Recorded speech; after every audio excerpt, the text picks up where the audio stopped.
Hey everybody, you're tuning in to the Canary Crime News Talk live stream pre-stream. Good job for getting here, and a big old congratulations to Sir Casey the Shield Knight over on YouTube for first comment of the day. Jesse, you almost made it.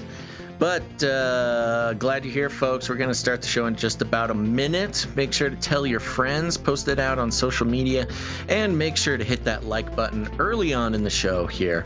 It really helps us out, gets the algorithms all warmed up.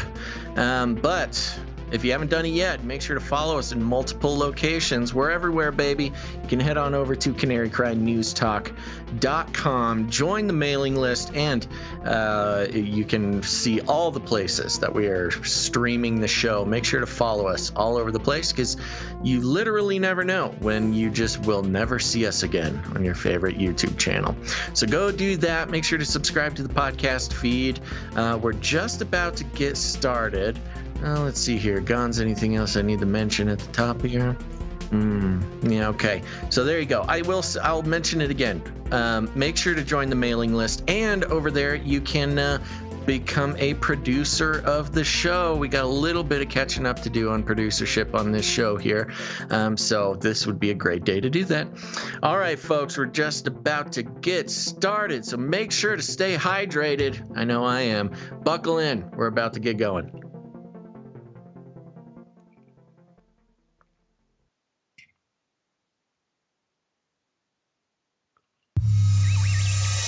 The world is getting crazier. People are acting more and more insane. The end of the world is tomorrow. Tomorrow. There's only one thing to do when the world is falling apart. Listen to Basil and Gons as they discuss this week's news and events through the lens of Bible prophecy. You are listening to Canary Crime News Talk. You're listening to Canary Crime News Talk. Today is May 26, 2021. This is episode 342, and today, Super Blood Moon Doom. That's right. Razzle dazzle, baby. I'm your best buddy, Basil. And this is Gons, your favorite Asian provocateur for Christ. Welcome to the podcast where we bring you the best news ever, which is the gospel message of Jesus Christ, while reporting the egregious with a well-rounded, biblically grounded take on world events. And it's my sister's birthday. Oh, happy birthday, sister. Yeah, I think she's in Hawaii or something.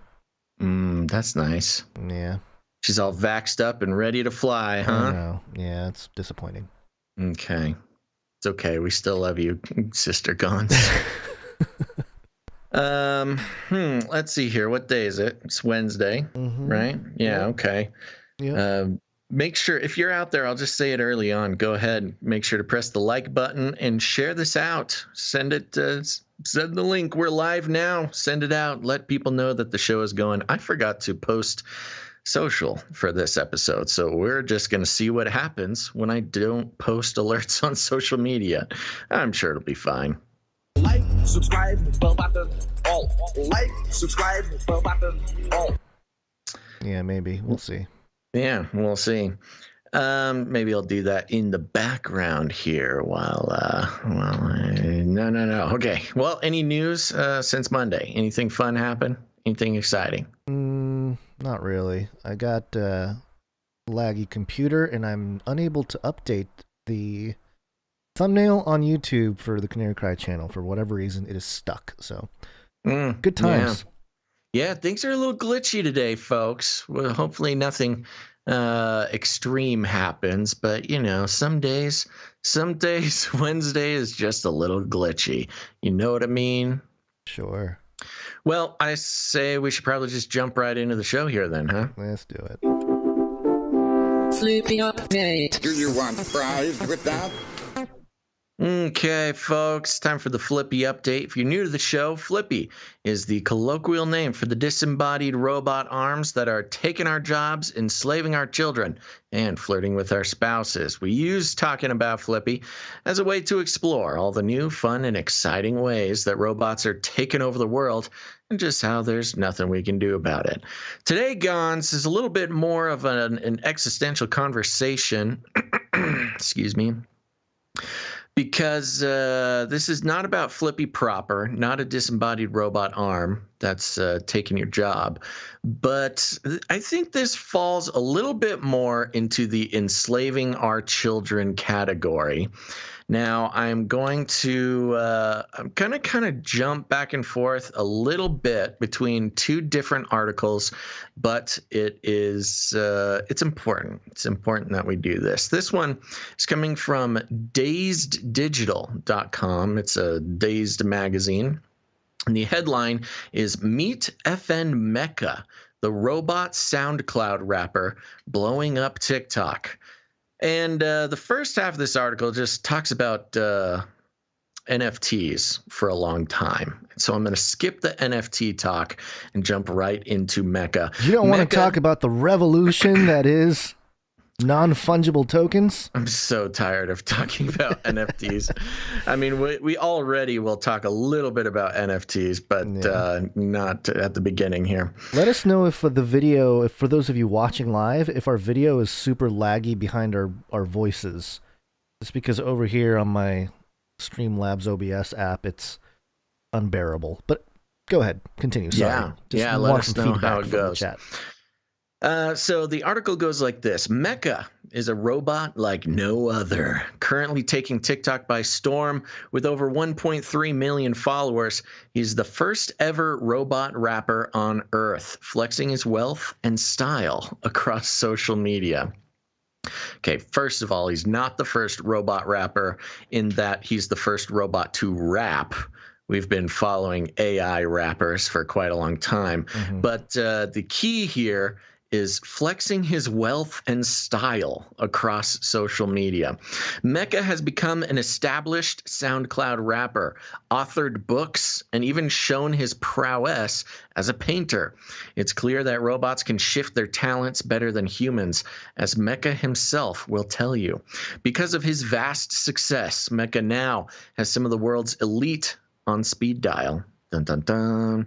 Most notably receiving a fully customized Gucci Cybertruck from Elon Musk before anyone else has gotten their hands on a stock one.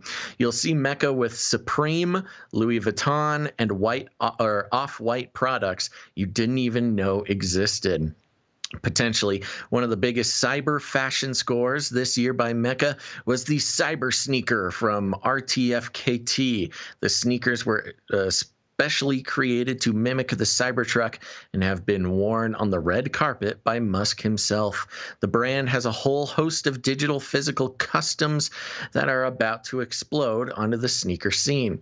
For a robot, he understands human culture really well, often referencing current affairs or trending memes via his content, or even as custom garments. It's a hard image to grasp, humans and robots living together on equal footing. We've used machines for so long as tools to further our own achievements, but we knew that artificial intelligence would catch up one day, and we'd have to navigate the relationship. The warnings were all there from Musk, Michio Kaku, and Jack Ma, and now robots are even taking over social media. You could even add activism to Mela's ever-growing list of achievements for this very reason. Again, strange how activism is considered an achievement. I don't know. That just seems a little strange, a little disingenuous, a little bit of a commoditization of true activism. Lame. Let's continue. His positivity towards other robots often encourages them to take up vocations like music and dance, as well as being outspoken to humans. Calling us out on our many flaws as a species show that he's thoughtful about the two species cohabitating successfully. Yeah, as if we needed a robot to point out our flaws. Over recent weeks, like many of us, Mela has been finding it hard to deal with the coronavirus crisis, the paranoia of catching a virus, confusion as to why food is sold out everywhere, and eventually the realization of quarantine. We caught up with Mela to talk about how he's managing to deal with life during the outbreak, the discrimination of robots, that epic Cybertruck, and of course, his rap career. Okay, now I'm going to stop right there. And do you have any comments? You want to get into anything, Gons?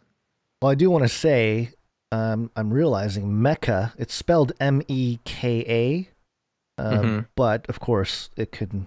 I think it's in reference to Mecca, the Islamic holy city.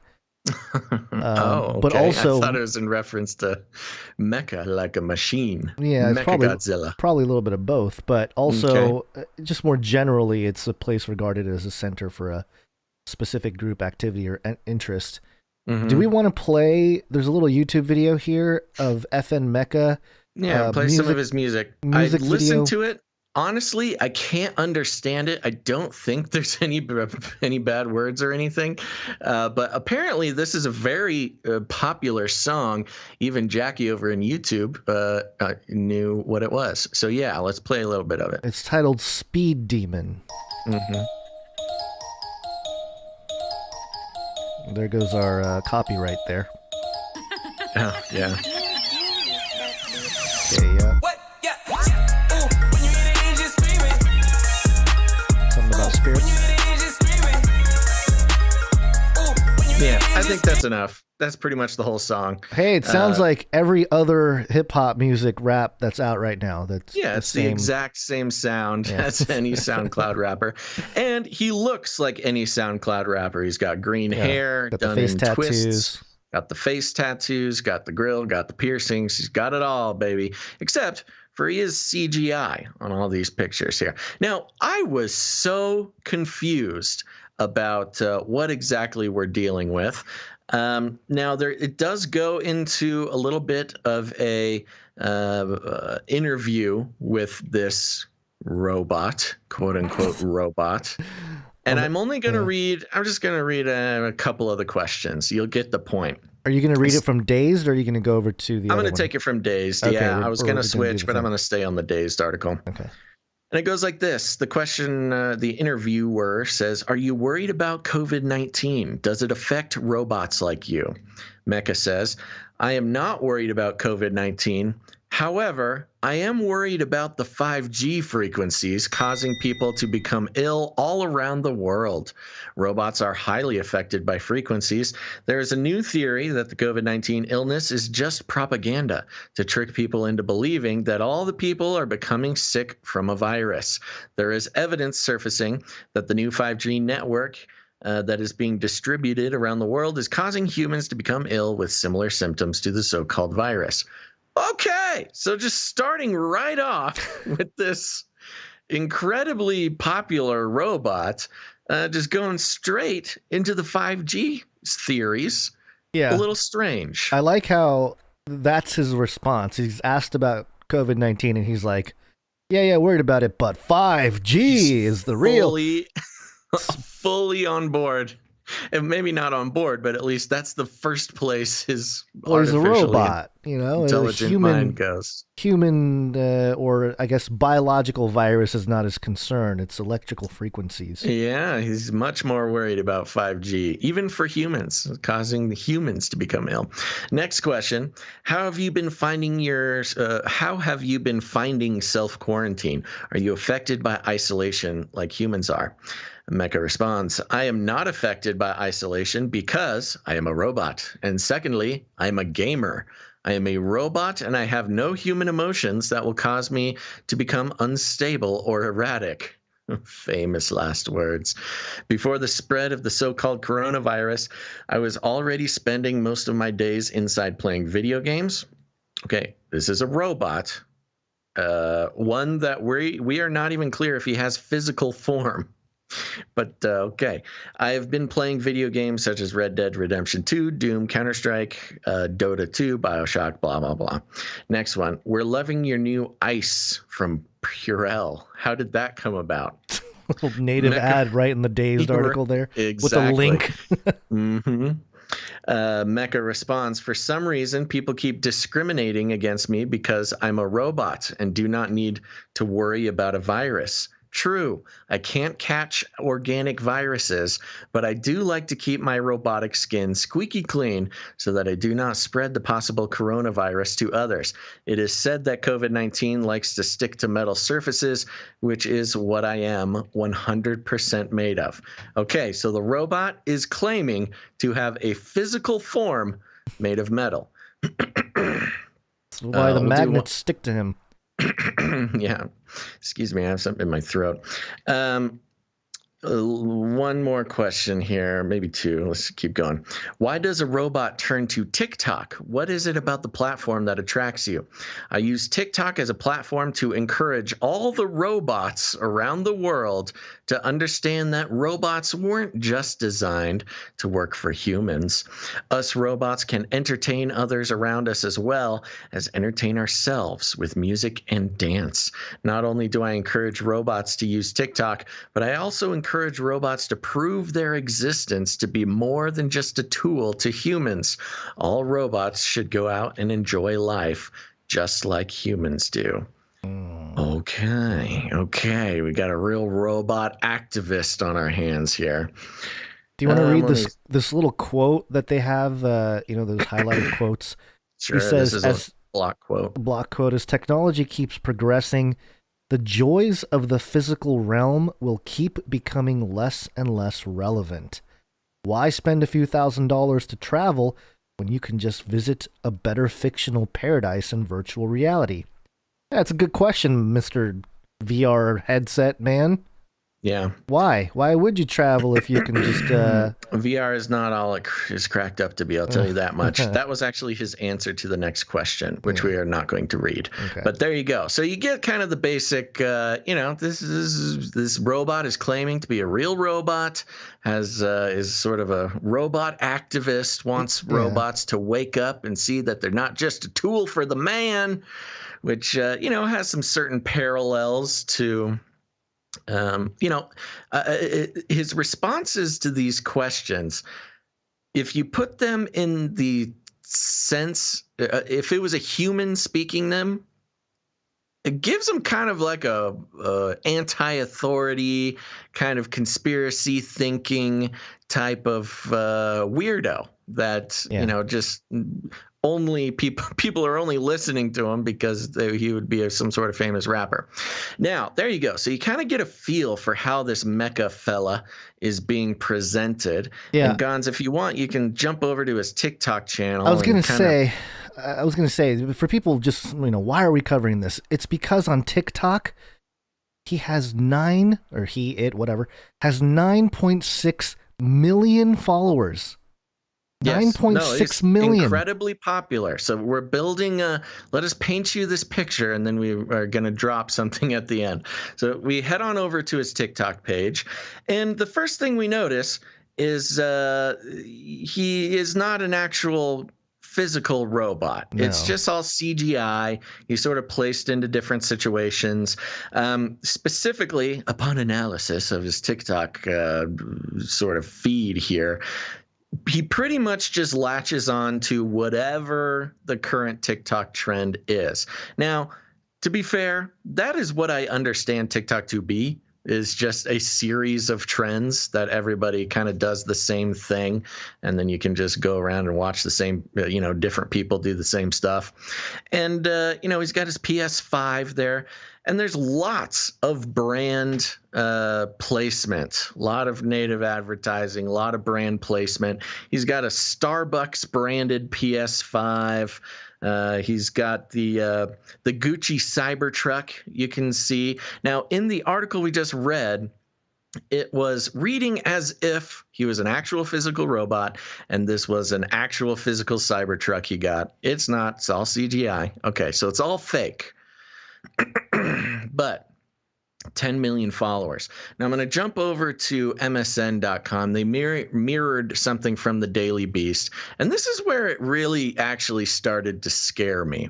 The headline says this: Meet FN Mela, the world's first AI robot rapper who sells NFTs. Oh no, he's on the NFT train.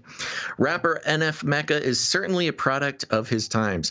He drives a gold-plated Rolls-Royce, a Gucci print Tesla truck, and a slime green Lamborghini. On TikTok, where he has racked up 9 million followers, he smirks as he sits between a woman's legs and his hand-fed grapes off a vine as a stack of $100 bills are thrown over him.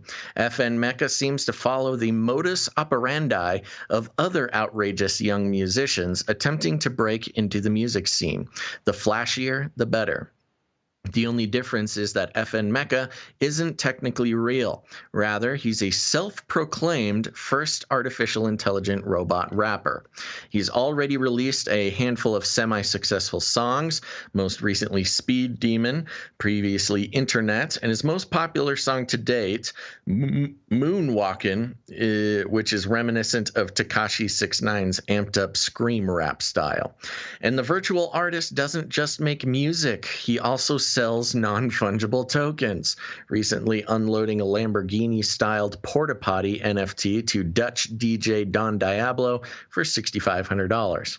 FN Mela is part of an emerging trend of virtual influencers. In terms of a business model, he can best be compared to Michaela Sousa, a popular computer-generated image Instagram influencer who's partnered with brands such as Mini, landed covers of magazines, quote, attended fashion weeks, and also dipped their toe in the music waters. Of course, there are real people behind FN Mela, including the team at Vidya that provides a platform for his record label Factory New, which only has virtual artists. It can be a bit hard to wrap your head around, but Anthony Martini, co-founder of Factory New, explained to the Daily Beast that the concept of FN Mela is no different than the DJ Marshmello, Gorillaz, which is like really the only reference that I've understood so far, or even 50 Cent. Quote, you look at any great human artist, the more fantastic you are, the more of a character that you are, Martini said. Any great artist, you're buying into some sort of story. This is just the next level of actually doing that. There's been some precedents in the past, even for pseudo-virtual characters. You can look at Gorillaz. You could look at a guy like Marshmello. He's not real for all intents and purposes either. He could be a digital being too, and it wouldn't make a difference to the fans of the music. We're trying to blur those lines even more and trying to bring everyone to the future. Now, there is a much deeper, longer conversation to have about this guy characterizing any great human artist,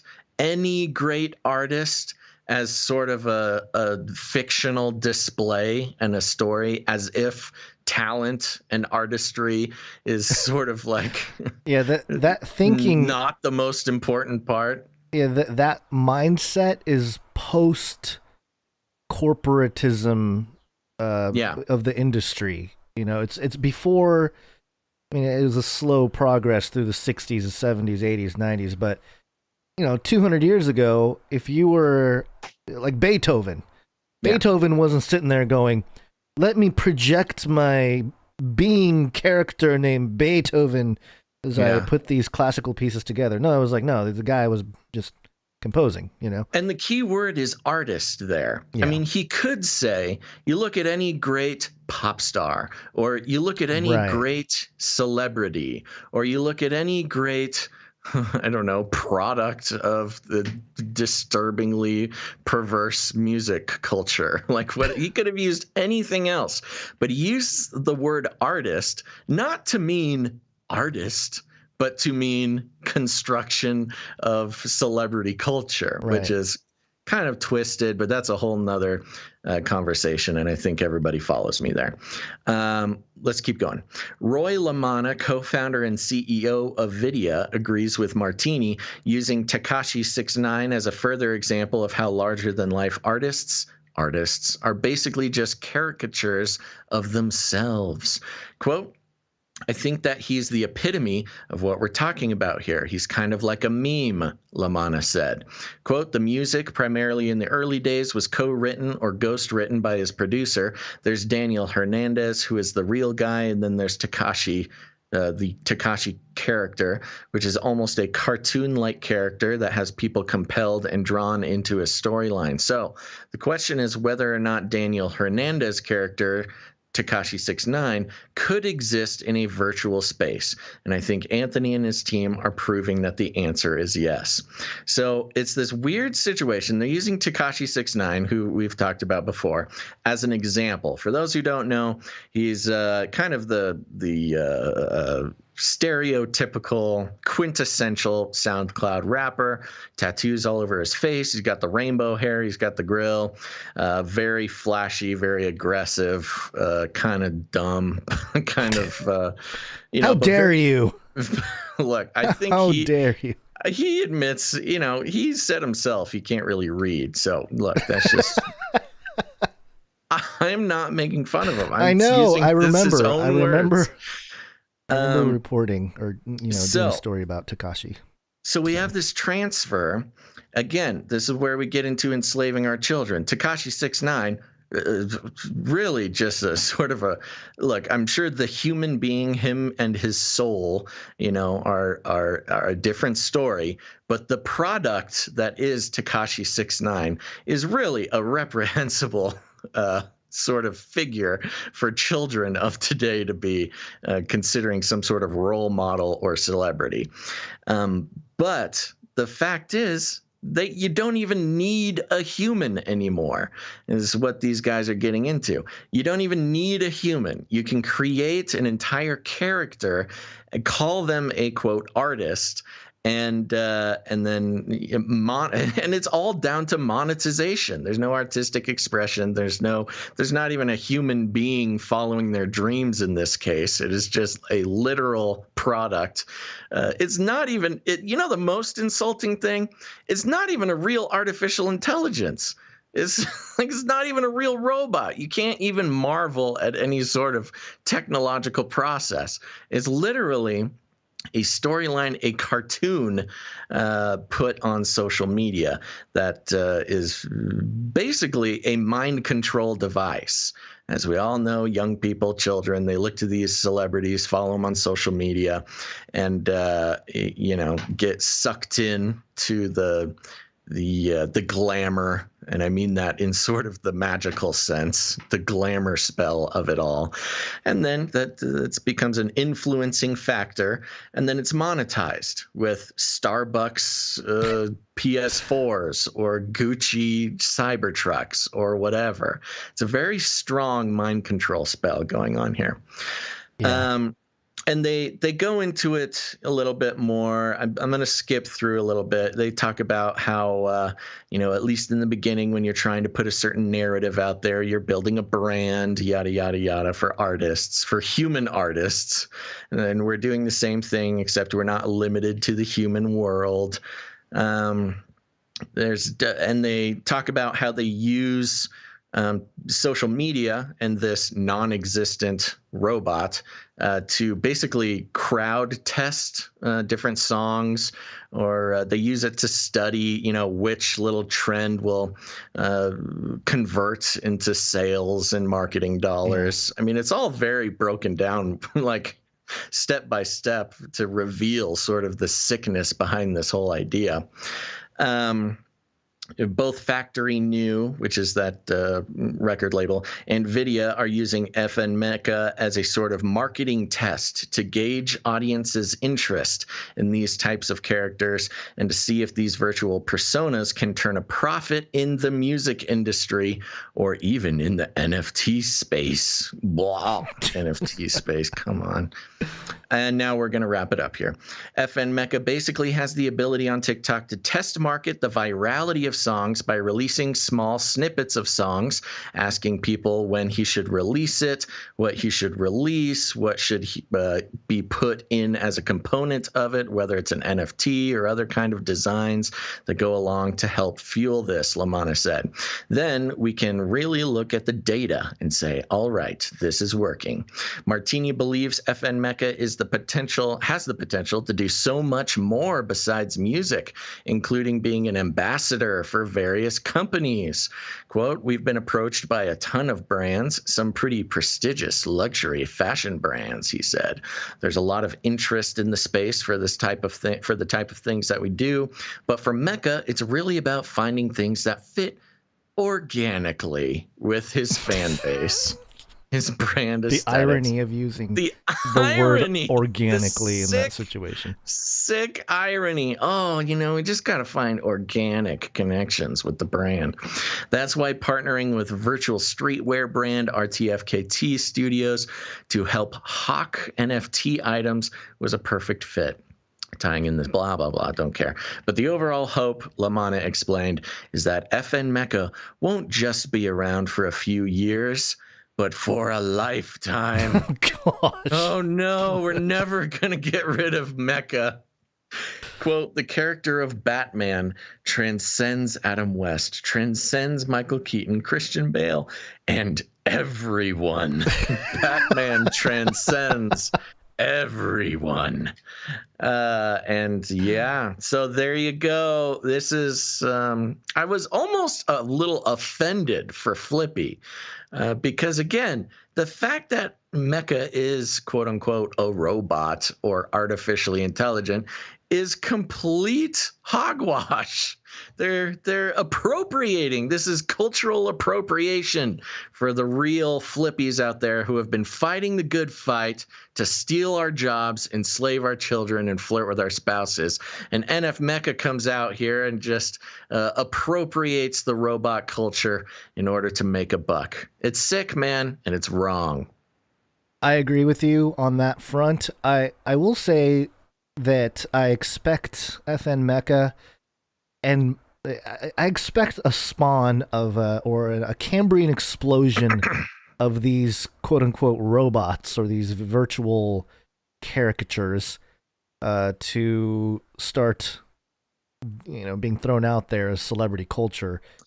And yeah, the weird one about him, I don't want to interrupt, I'm sorry, but just to build off of what you said, the weird one about him is that he's pretending to be a robot. There have been these other virtual celebrities, but they all claim to be actual human beings.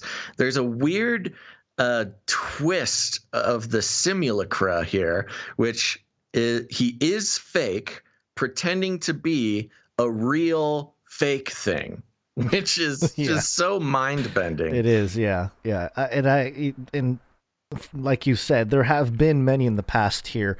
The most well-known, and we've reported on this several years ago, Japan's biggest pop star right now is a hologram, created in 2007 as a marketing mascot for a musical software company. Hatsune Miku quickly leapt to fame as one of Japan's most popular idols. And you've probably all seen some of the hologram concerts where people are all cheering and singing along, and it's just a hologram, up on the screen there. I have a prediction, though. I have a prediction that concerns FN Mela here. If we are to follow the pattern of Hatsune Miku, we are going to see somebody who wants to marry FN Mela. And do you remember? Do you remember the guy who married Hatsune Miku? We reported on him.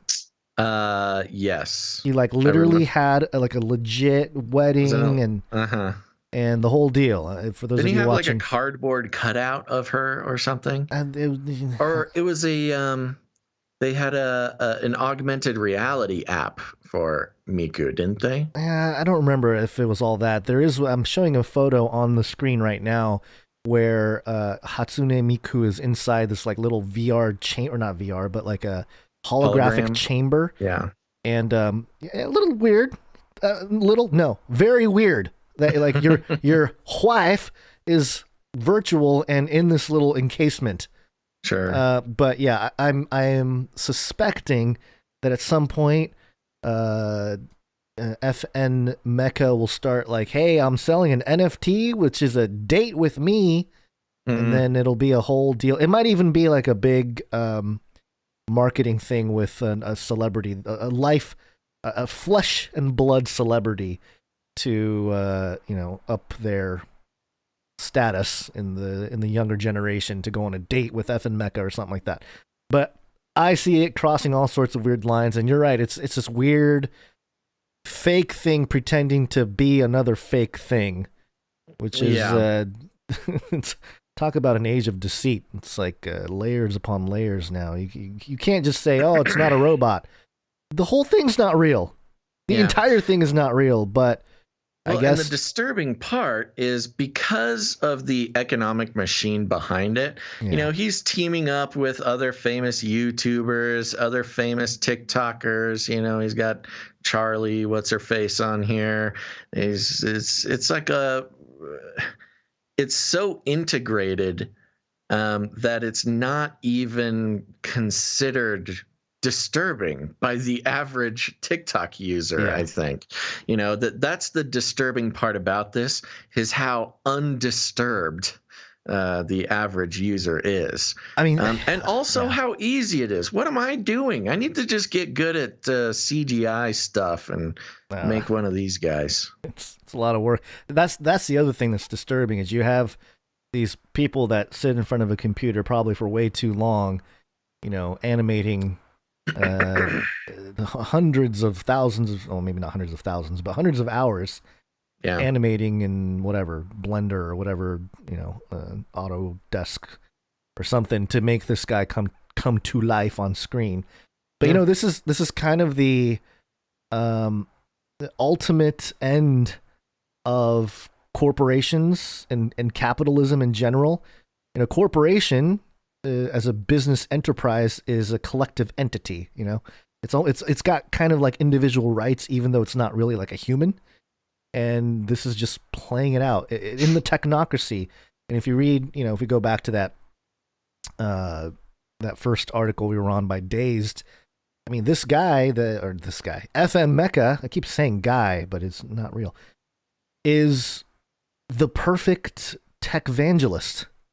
They're going to push all the things that are cool about technology. And yeah, he talks about 5G as a scary thing right now, but once it all rolls out, I'm sure he'll be like, I was scared at first, but now I'm supercharged with 5G and I can bring, a message to your brain instantly. And then if you get the Neuralink, he can live inside your brain. Sure, he can be your little buddy. Yeah. Your little augmented reality buddy. But you do bring it back to a strange point, which is, he was full on, from the perspective of a mainstream person, full on spreading conspiracy theories. I know. Disinformation, super spreader. And, who's responsible for that? I don't know. This, you got to be careful as a company. If somebody comes at you for disinfo, censoring your account because of some crazy conspiracy theory you spread on a magazine article, why is this guy not getting canceled? Seriously, that is a good question. Other celebrities get canceled for talking about conspiracy theories. This robot is irresponsible, or should I say his literal handlers. Yeah. Well, it's interesting because with nearly 10 million followers, this thing can really plant a lot of ideas into the minds of young people. Totally. Which is it is a force of information spreading. I was scrolling through his thing, trying to see if he had anything about vaccination. I didn't see anything directly, but I mean, I guess he is claiming to be a robot. That is a good way to slither out of that. But he should, the CDC needs to pay this guy or this robot to do hey, all humans go get vaccinated. Yeah. And then just real quick, just to recognize the downstream effects of, if this is what being an artist means, means moving into the future, what kind of horrible standards does that set for actual kids who actually want to become an artist, actually have some musical talent that they want to, pursue, when human celebrities are, get less attention than fake robot ones. You can be part of the collective. You can contribute your talent into this corporate entity that will create these robots, virtual robots, and that's how you'll contribute to society. I don't know. So there you go. That's your Flippy update for today. And sorry it took a little longer, but that was a whole thing that needed to be gone through, especially as we discover all the new fun and exciting ways that robots are taking over, but also how the beast system is inevitable. It truly is a hive mind situation there. If you think about it, you have this one entity, and then you have all these people, these faceless, nameless people, I guess they're not completely nameless, working behind the scenes to make this thing come to life. And they're making decisions based on crowd reaction. Yeah. So, I mean, as a viewer, when he puts out a little snippet of a song, they said in there, like, they take recommendations, like, oh, you should put some trumpet in that or whatever. Well, and then maybe they do it, maybe they don't. But it truly is an expression of a hive mind, or even just decentralized I don't know, talent, or not talent's the wrong word. Decentralized character storytelling. It's like a Dungeons and Dragons campaign. Yeah, it's cooperative storytelling. I guess part of it is very similar to traditional filmmaking or traditional animation in that way, except with that you have like this piece that you can present, to the world, and you're not pretending for that thing to be something else. Right. It's like, oh, you're presenting a film. Well, it's a film.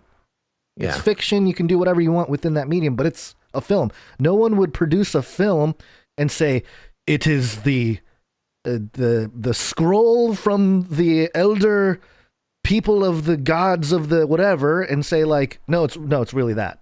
Like, no, it's a film. Present the fiction as fact. Yeah, exactly. Yeah. Or like, yeah, exactly. So anyway. Well, I mean, this does get like very philosophically complicated because, it does. Like, yes, it is a fiction being presented as fact, but they sort of assume everybody knows it's fiction, but we all pretend it's a fact because it's more fun that way. Yada yada yada. It's very strange. Yeah. All right, but that's not the only big hubbub that's been going on recently. Moon. Have you heard about the moon? Moon. This girl must be practicing witchcraft. All right, we're going to start here with, well, first off, did you see the full moon last night? I didn't. I saw it in the sky. It was very bright. Mm-hmm. I did not stay up for the bloodening of the moon. But, of course, the occultists will take this opportunity to do all kinds of things. And express.co.uk had really tapped into that stream. They had several articles about the moon and spiritual things that you can do. This particular article headline... Pop magic, baby. I know, they love it. Full moon rituals, 4 ways to mark Wednesday's full moon lunar eclipse. This is just on a news website. Oh, they love it. This is not like a witchcraft blog. This is not a new age social media account. Number 1 read story today on express.co.uk. Number 2 being flower moon spiritual meaning. What does flower supermoon mean to you? Yeah. So let me just read a little bit here. Working with the lunar cycle helps you stay on track with your goals and better yourself, because you have 2 defined points each month to reflect and make plans. The new moon and full moon. Moon rituals enhance the moon magic because they involve really focusing on what you want to achieve and setting steps to follow to make sure you get there. They're essentially magical forms of manifestation and affirmations. Sounds like a life coach. I was going to say, my life coach. That is the fun thing about this pop magic trend that's going on. Yeah. Is all it's doing is shifting the life coaching culture and just putting sort of magical words on it. Not to say that it's, doesn't have sort of magical ramifications, but there is also a part of this that is just trendy more than anything. Yeah, just put who's that highly popular motivational speaker? Tony Robbins. Tony Robbins, thank you. Yeah, it's like just turning Tony Robbins into the moon. Like, just think of the moon telling you to get it together or whatever it is. He is sort of moon-like. Whoa, he's a big guy. I know he's a big like guy, 7 feet tall or something. He's a huge guy. I know he's got a really interesting big shiny teeth. Okay. I'm not going to read through the whole setup here, although they quote this lady named Kirsty, and she says, quote, "The full moon is the moment of completion and release.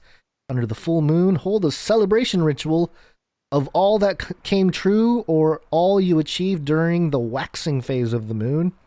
Do something that feels like it celebrates you and your work through the first part of the cycle." And a lot of these articles are having trouble loading on my machine here today. But they go through the 4 rituals here. The first ritual is reflection. The most important thing to do on any lunar event is to reflect on what's past and what you want to happen next. Mm-hmm. All right, cool. Next is burning. Oh. Burn it all. Full moon is the time we release all that stands in the way, so releasing and burning rituals are powerful around that time. Kirsty explained, quote, "Write down all that you want to release and let go of in your life and burn it safely under the power of the full moon." Burn it safely. Yeah, you know, Sounds this like is Obama. burn it. Burn it safely.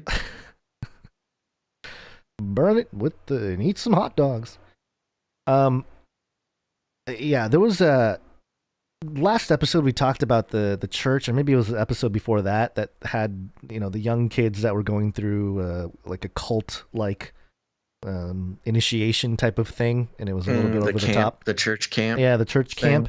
One of the things I remember from my time as tech at the high school ministry at the local church here was they did this burning of all schoolwork and like homework on the last day of school. They invited all the kids to the school or to the church, and they had a big old trash can, and everyone threw in their homework, and they were like dancing around the fire. Yeah. And I was like, I don't know. Anyway, it's another one of those things where I was like, is this normal? Like on a spiritual level, is this something Lord of the Flies should be? Yeah. Anyway, it's just pagan rituals. Yeah, it's fun. It's a good time. So number 3, crystals. Woo! If you've got a stash crystals. of crystals at home, now's the perfect time to cleanse and charge them. Charge those crystals, baby. Yeah, I wonder if the crystal skull is, his teeth are chattering or something. Do you remember the crystal skulls? There's You mean from Indiana Jones? No, there's like the real crystal skulls. Oh, right. Yeah. Like 12 of them or something. And lastly, spells. Modern eclectic witch Semra hack server recommends doing spells on a full moon.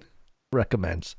And has a specific one for each sign. And then it gets into all the different signs. So anyway, people love the new agey association. The pop magic is strong. Pop magic. I mean, it was something like the blood supermoon. I think a lot of the new agey occulty people were very excited to bust out their new agey toys. This feels like the first time since maybe the 20s, 30s, and 40s when sort of supernaturalism had a pretty strong recurrence in the mainstream. Seems like the first time in 100 years that like just a regular mainstream news outlet could just post telling people to cast spells on full moon themselves, and like what a crazy time. Yeah, it's not to be outdone, by the way, thanks to producer RJ, who sent us this article from dailystar.co.uk. The headline here, Super Blood Moon, Ancient Bible Prophecy Predicts End of the World Tomorrow. And, that was a big thing in our Bible prophecy community over the last decade. Yeah. Was the blood moons. And we'll get to that Which in a happened moment. fairly often. They happen way more often than you'd think, yeah. Yeah, it happens like every few years. Yeah. And we're always told it's not going to happen for another 800 years. And then it happens like 16 months later. Yeah, and a lot of the arguments that were made that tied the lunar eclipses to events in Israel and the history of Israel and stuff like that. Yeah, it is kind of a cherry picking going on. Not to say that there's zero significance, because in the book of Genesis it does say that the the lights in the heavens, they're made for signs and seasons and times and times and seasons, I think. So it is kind of like a giant clock up there. So I'm not going to disregard all of it. Yeah, however, well, looking back to a lot of those breakdowns, I don't remember the exact historical connections, but they'll be like, oh, well, this biblical event happened on a blood moon, and then in the 1600s, this big event happened on a blood moon, and then 100 years later, this thing happened on a blood moon, and that now we have a blood moon coming. It's like, yes, so many blood moons happen that, like, I'm sure there's a ton of historical events that happened on a blood moon. Right. So anyway, the article, should we read the whole thing or just get to the interesting parts here? Just get to, you're talking about the Daily Star article? Yeah, super blood moon, ancient Bible prophecy predicts end of the world tomorrow. Yeah, well, just do the interesting parts. We've got some more things to get to. I like how the article starts. The world is going to end tomorrow. It's like they're listening to Canary Cry News Talk. Yeah, right. According to a totally sound old Bible prophecy. Yeah, this is just... I'm sorry. This video playing at the top of the page. I don't know what it is. The cage fighting with the tiger or something like that. 2 tigers murdering a man in a cage. Yeah, I saw that kind of playing on the side. This is horrific. Yeah. All right, keep going. Hold on, I gotta pause it. I don't want to watch it again. Okay. A lunar eclipse or blood moon is going to be visible across the world from Australia to America and the Pacific Ocean. Yada yada yada. It talks about the day of the Lord, and we'll talk about that in a moment here. And then it gets to a section here. Yeah, man, the whole thing the loading is just so horrific on this. Okay. As the planet goes behind the Earth, it turns red as only the colors with the longest wavelengths can get through the atmosphere. The reddish copper color will last about 15 minutes. Also this year, just 2 weeks after the super blood moon, some areas in Russia and Canada will be treated to a rare and impressive ring of fire solar eclipse that lasts 3 minutes and 33 seconds. Oh, how convenient. Yes. Yeah, that's so many rituals. I mean, who's got time for all these rituals, Gons? The people are just going to be doing just ritual after ritual. Yes, it's a busy month. It's kind of like your May with everybody's birthdays aligning in 1 month. Yeah. All these witches are going to have to stay busy. It's a good day to sell, I don't know, potion components or something. Yeah. Well, you found something interesting that NASA posted on Twitter. Yes, this was NASA HQ Twitter account. Posted a photo here, and I think they're just letting everybody know that the Illuminati takeover is complete, because it's a photo of the moon, but it is taken in such a way between 2 buildings that it's basically one big blue triangle with the moon as the eye at the capstone of the pyramid. I mean, it's a full-on Illuminati eye, all-seeing eye triangle posted from NASA HQ photo. And I just thought, with the blood moon talk, the witchcraft talk, the the impending alien thing, whatever it may be, NASA is just kind of throwing it out there like, hey, we're here, we're watching, it's all coming together. Yeah. I like how they don't, out of all the photos that the NASA HQ photo Twitter account with the blue check mark can do, this is the one they chose. And this one was taken above National Harbor in Fort Washington, Maryland, as viewed from under the Woodrow Wilson Memorial Bridge in Alexandria, Virginia. Yeah. So, and just to kind of walk through the logical progression of what we're seeing here, of course, Woodrow Wilson was an American president. He, laid under the apotheosis of George Washington after his death, where the American occult fathers believed that he would then become a god. And then after that happens, you build memorials to these new gods, Woodrow Wilson Memorial Bridge. So, it's a very esoteric and specific picture to be posted, and of course NASA HQ photo, as the sole sort of power center of all things space in the Western Hemisphere. I don't know. It would be interesting to go and look into Woodrow Wilson, see what sort of messaging is involved there. But it's a picture taken from an occult power center. Of an occult power center, blood moon, in the shape of an occult power symbol, the all-seeing eye pyramid. It's just, perfect. Just a perfect photo for them to post. Yeah. So before I get to this last piece here, just to reference some of the scriptures, and if you're not familiar with it, there is an event that is described in the Bible multiple times.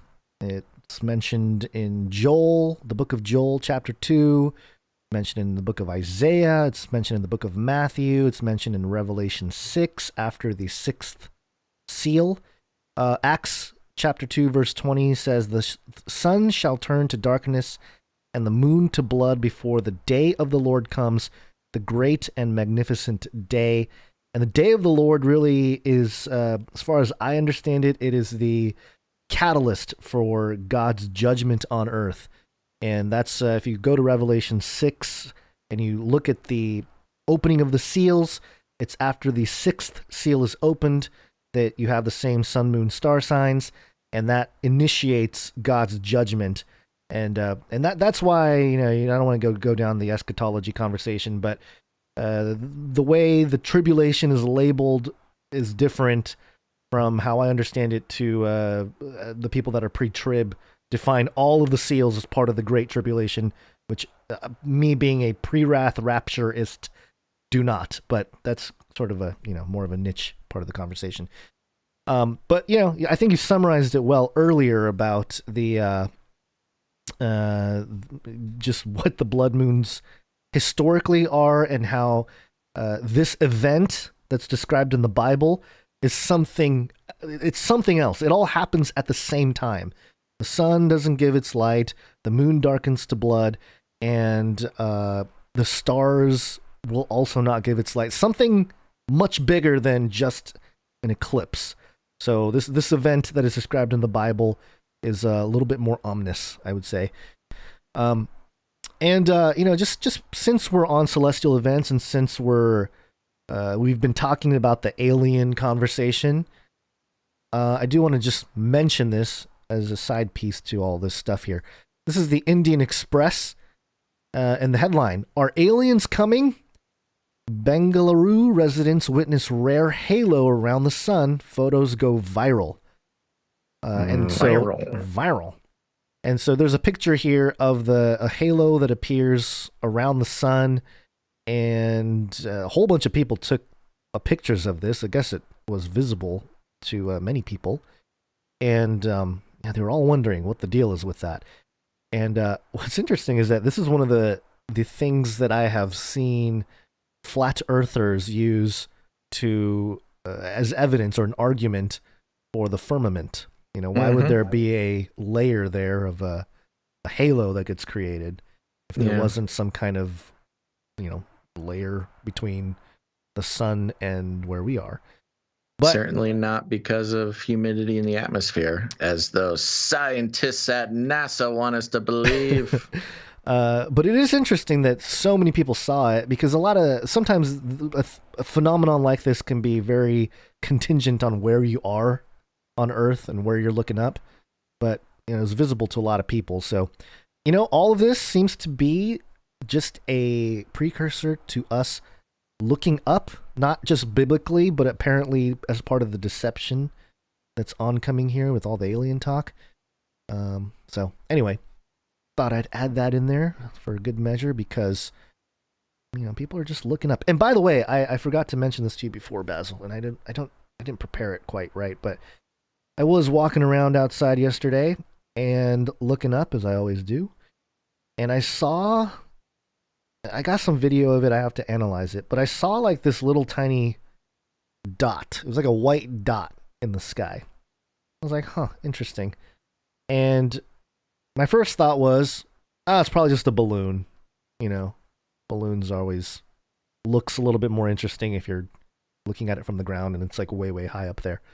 Mm-hmm. But then it like moved quite rapidly, several, I don't even know, feet, several, probably tens of hundreds of feet maybe. And then it stopped again. I was just kind of weirded out. I'm like, huh. And I couldn't really keep track of it too much because I had the two kids with me, and so it was a little bit challenging to stare at the sky while, you know, your baby boy vomits all over himself or whatever. But yeah, people, I think, you saw a UFO. You're saying? I don't know if it was a UFO. I mean, it was unidentified. It was flying. But I don't know. Yeah, it's unidentified. But I don't know what it was. It literally could have been just a balloon. But I couldn't really keep track of it. I tried to take some photos of it. I actually haven't even looked at them to really take a look at how well it showed up on the camera. But hey, you know, just reporting stuff that I'm seeing out there. Just reporting whenever I see balloons in the sky. And the moon was super bright. Yeah. And I remember you talked about the moon experiment you did earlier in another episode. I did see one article. Again, I can't remember if it was express.co.uk, but they were saying if you want to get the special moon water liquid, you know, for alchemical uses, the blood moon is not the time to do it. Oh. You can get cursed water. Don't get your moon water from the blood moon, folks. Yeah. Just okay. Heads up. That's good news. Okay, well, we should probably get into some WACCINE stuff. Okay. Just to give you a heads up, we did get a piece of art that I think we'll want to add. All right. Okay. WACCINE.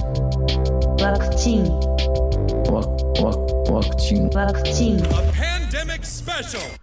Do you want to do the OSHA story first? That way I was going to say I will do that. Perfect. Yeah, let's do it.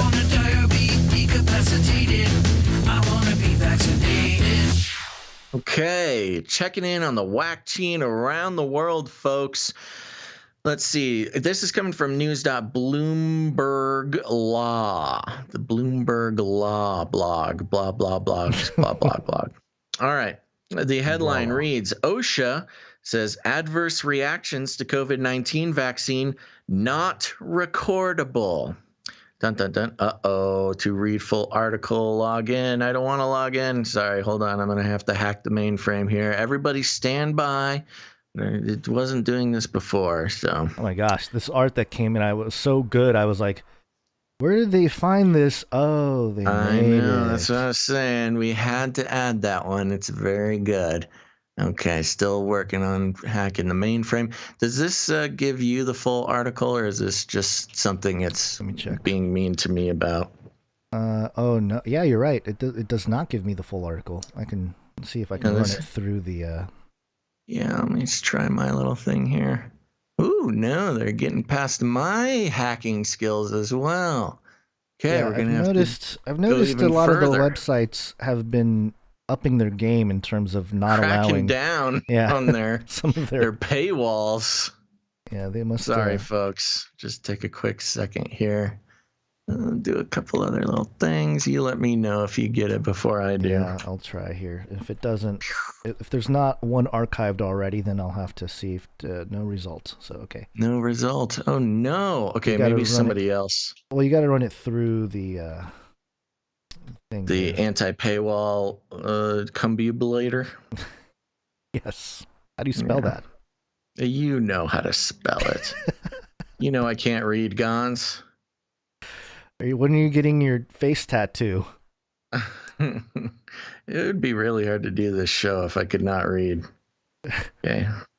Sorry. Oh my gosh, so much dead air. I apologize to everybody. Okay, I think I got somebody who mirrored it here. Yeah, okay, I got a mirror. We'll see if it's a good mirror or a bad mirror. Now I'm grabbing it from thedesertreview.com, Imperial Valley news that matters to you. OSHA suspends reporting adverse COVID shot reactions. Since Liberty Counsel messaged last week on the occupational... Oh my gosh. Oh no, things continue to be horrible. Let me just check. Okay, I'm just going to read this unless you have the original one. I'm still waiting. It's doing a lot of its deconstructing over here. It's okay. Quite the CSS JavaScript paywall here. So yeah, if they really are charging it. I'm going to read this one. We'll see if it's the same. Okay. Since Liberty Counsel messaged last week on the U.S. Occupational Safety and Health Administration's guidance that employers may face liability if the employer requires employees to receive COVID shots and thereafter suffer adverse reactions or death over the weekend, OSHA suspended the requirement for employers to report injuries related to work respecting COVID shots. This suspension of law by OSHA does not change the fact that employers may be held liable under workers' compensation laws or under civil personal injury laws. Until last weekend, the guidance from OSHA stated that employers could be held liable if they mandate employees to take COVID-19 injections as a condition of employment, and then they experience adverse reactions. Under a frequently asked questions section of OSHA's website, it stated, quote, "If you require your employees to be vaccinated as a condition of employment, then any adverse reaction to the COVID-19 vaccine is work-related. The adverse reaction is recordable if it is a new case under 29 CFR 1904.6 and meets one or more of the general recording criteria." No doubt, receiving pressure from the Biden administration, OSHA suspended the enforcement requirement to record adverse injuries or death from COVID shots until May 2022 in order to push the COVID shots. This politically motivated change by OSHA is unprecedented. Now, the OSHA webpage states, quote, DOL, that's the Department of Labor, and OSHA, as well as other federal agencies, are working diligently to encourage COVID-19 vaccinations. OSHA does not wish to have any appearance of discouraging workers from receiving COVID-19 vaccination, and also does not wish to disincentivize employers' vaccination efforts. What a polite way to say forcing your employees to inject an experimental substance into their body. As a result, OSHA will not enforce 29 CFR 1904's recording requirements to require any employers to record worker side effects from COVID-19 vaccination through May 2022. We will reevaluate the agency's position at that time to determine the best course of action moving forward. Despite OSHA's suspension of recording adverse injuries related to COVID shots to avoid liability, employers should not require employees to receive any COVID shot. If employers require, coerce, or provide incentives to receive COVID shots, employers may be legally liable for adverse injuries and deaths. The suspension of the OSHA recording requirement does not affect other legal remedies outside of OSHA. None of the COVID shots are approved or licensed by the FDA. Okay, so this is obviously somebody did a rewrite of the original article from Bloomberg. So this is the Desert Review is kind of playing it fast and loose with the original article here. But here we go. None of the COVID shots are approved or licensed by the FDA. They came under the emergency use authorization, which means they cannot be forced or required. On March 27th, 2020, the Health and Human Services Secretary declared that circumstances exist justifying the authorization of emergency use of drugs and biological products for COVID-19. That means people must be told the risks and benefits, and they have the right to decline a medication that is not fully licensed. The same section of the Federal Food, Drug, and Cosmetic Act that authorizes the FDA to grant EUA, that's the emergency use authorization, also requires the Secretary of Health and Human Services to ensure that individuals to whom the product is administered are informed of the option to accept or refuse administration of the product. In addition to this federal law, the FDA includes the Nuremberg Code and the Helsinki Declaration on its website, emphasizing the fact that people cannot be forced to take experimental drugs without their full consent. Learn more here. Liberty Counsel founder and chairman Matt Staver said, quote, employers that require employees to take a COVID shot may be held liable for adverse injury or death. The fact that OSHA will not enforce recording requirements does not alter the legal liability of employers who require, coerce, or incentivize employees to take COVID shots. OSHA's suspension of the recording requirement so as not to discourage experimental COVID shots reveals that the Biden administration could care less about the collateral damage being caused by the COVID shots. The people can see this biased agenda. They are not stupid. All right, so this was written for and by the Liberty Counsel founder. I was going to say, that's harsh words coming from Bloomberg Law. Yeah, this is not a very good rewrite of the original thing, which, we don't like to read blogs that sort of agree with us on this because there's just nothing to do, nothing to analyze. And yes, anybody could go read a blog that they agree with. But the point here is that OSHA, who originally was going to make it so that employers who forced vaccinations on their employees would have to record any adverse reactions because then those employees would be liable for workers' compensation. Now, obviously, this is not that great for companies because, they got to pay workers' compensation insurance. And if you force, 500 employees to get a shot and something happens to a few of them, that's going to up your workers' comp insurance quite a bit. Yeah. And so this article is kind of blatantly says they're just assuming the Biden administration had something to do with it. There's no, as of now, certainly no evidence presented in that article for that being the case. But whatever the case may be, it doesn't even need to be about Biden. It's a whole group of elites that are enjoying the economic and control benefits of forcing people to get the vaccine. But the fact is, not requiring recording follows the trend that we've been seeing, Gons, which is, something bad happens from getting the vaccine. The only thing you can do is report it to VAERS, at the Vaccine Adverse Event Reporting Database. And the beautiful thing about VAERS is, it is run by the FDA. It has been used in the past for recalling certain vaccines, or at least limiting their use. But because it's all self-reported, it's easy for them to just deny it. They say, oh, well, it's all self-reported. We don't need to take any action if we don't want to, even though it's an official federal database.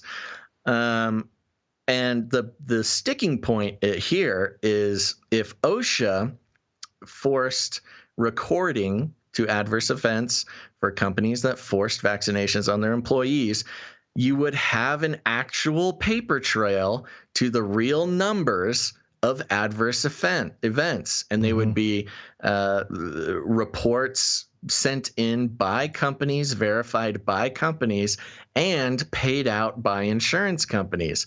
The big threat of the original OSHA standard was that it would be making a paper trail, not just of adverse events, but also money changing hands in response to that. And that would have been just a complete destruction of everybody's, what's the word? Plausible deniability about the vaccination adverse events. Right now, they have a very convenient, plausible deniability in that the VAERS database is self-reported, so anybody can go make a report. And they use that to say, oh, well, we don't really have to listen to it. And they've had opportunities. Harvard did a study on the VAERS database, showed that only 1% of actual adverse events are reported to VAERS, and very few of them seem uncredible. And Harvard made some suggestions to the FDA, the CDC about this. Sorry, I may have said FDA earlier. I meant the CDC as far as the federal connection to the VAERS database. But they ignored it. They want to keep it self-reported to keep the plausible deniability. And now with OSHA's changes, we will never, ever have plausible evidence to show that vaccinations cause any sort of adverse events. This is a real step backwards, and it's very unfortunate. Yeah, I'm just been, as you've been talking here, I've been scouring through the OSHA website to try to dig into anything else here. They seldom discuss even the word vaccine in a lot of their COVID-19 protocol here. Well, they have OSHA.gov/coronavirus/FAQs #vaccine. And there's a whole page of them here. I can send you. It's one of the first links in that Bloomberg article that we couldn't hack. The new policy is that. Yeah, well, it says right here, vaccine related. Are adverse reactions to the COVID-19 vaccine recordable on the OSHA record-keeping log? DOL and OSHA, as well as other federal agencies, are working diligently to encourage COVID-19 vaccinations. OSHA does not wish to have any appearance of discouraging workers from receiving COVID-19 vaccination, and also does not wish to disincentivize employers' vaccination efforts.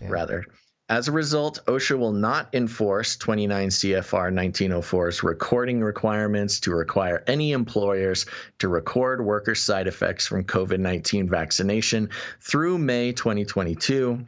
We will reevaluate the agency's position at that time to determine the best course of action moving forward. They're basically admitting that because we don't want to discourage people from getting the vaccines, we're not going to report any damages. Exactly. So that you guys can continue to encourage. Exactly, because if you forced companies to report adverse reactions, it would feed into discouraging of discouraging workers from receiving COVID-19 vaccination, and it would disincentivize employers because workers' comp would be paid out. Yeah, wow, that is definitely. It's right there. It's in black and white. And it might be put in a way that's like a kind of bureaucratic and not it's super bureaucratic for sure. It's not very exciting to read, but when you just read it, it says right there, if employers recorded adverse events, it would disincentivize them for forcing vaccinations. They don't say those words, but that's what would be disincentivized. Employers wouldn't force it if they had to pay for it. And then, yes, you would discourage workers from receiving the vaccination because there would be a paper trail of adverse events, which there is currently no system for. Not just a paper trail, but it would even, I guess, create an uncontrollable source for the affirmation of it causing issues. it would be a significantly better way to count adverse events versus the VAERS database. Yeah, but they VAERS, would lose the plausible deniability, and it would cost corporations money. The two evil things that you don't want to do. Yeah, you don't want to take responsibility for the vaccine, Man, and you don't want to pay for it. It's disturbing because all throughout this entire thing here this last year, we've seen how the elite here that run a lot of this stuff and a lot of the bureaucratic side of all this have covered their tracks to make sure that there's no liability. Like, for example, Moderna, Pfizer, these guys can't get sued for any kind of damages. Yeah. And now they're protecting the companies, to make sure that they can continue to dole out the vaccines without any consequence. Yeah, it's quite remarkable. Well, I will say this. I will do a small correction because I think there is a little bit of wiggle room in what you just said. Okay. And it was pointed out in that other article that I read, which is this does not require employers to report to OSHA. There is still legal routes. I mean, employers are not necessarily protected, right? Legally okay, so if an employee was like, "Hey, I took the vaccine to make sure I can work, and I'm now I can't walk," the employers are legally bound to at least receive that information. Is that what I'm understanding?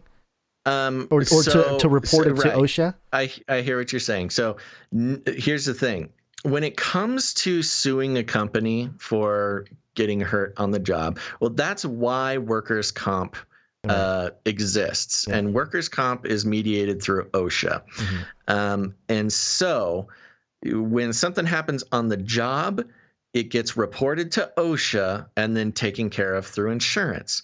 Now, if something happens on the job and the company is not paid up on their workers' comp or is not compliant with OSHA, they are legally liable, financially liable themselves. There's no insurance that's going to cover that. They can still get sued. Right.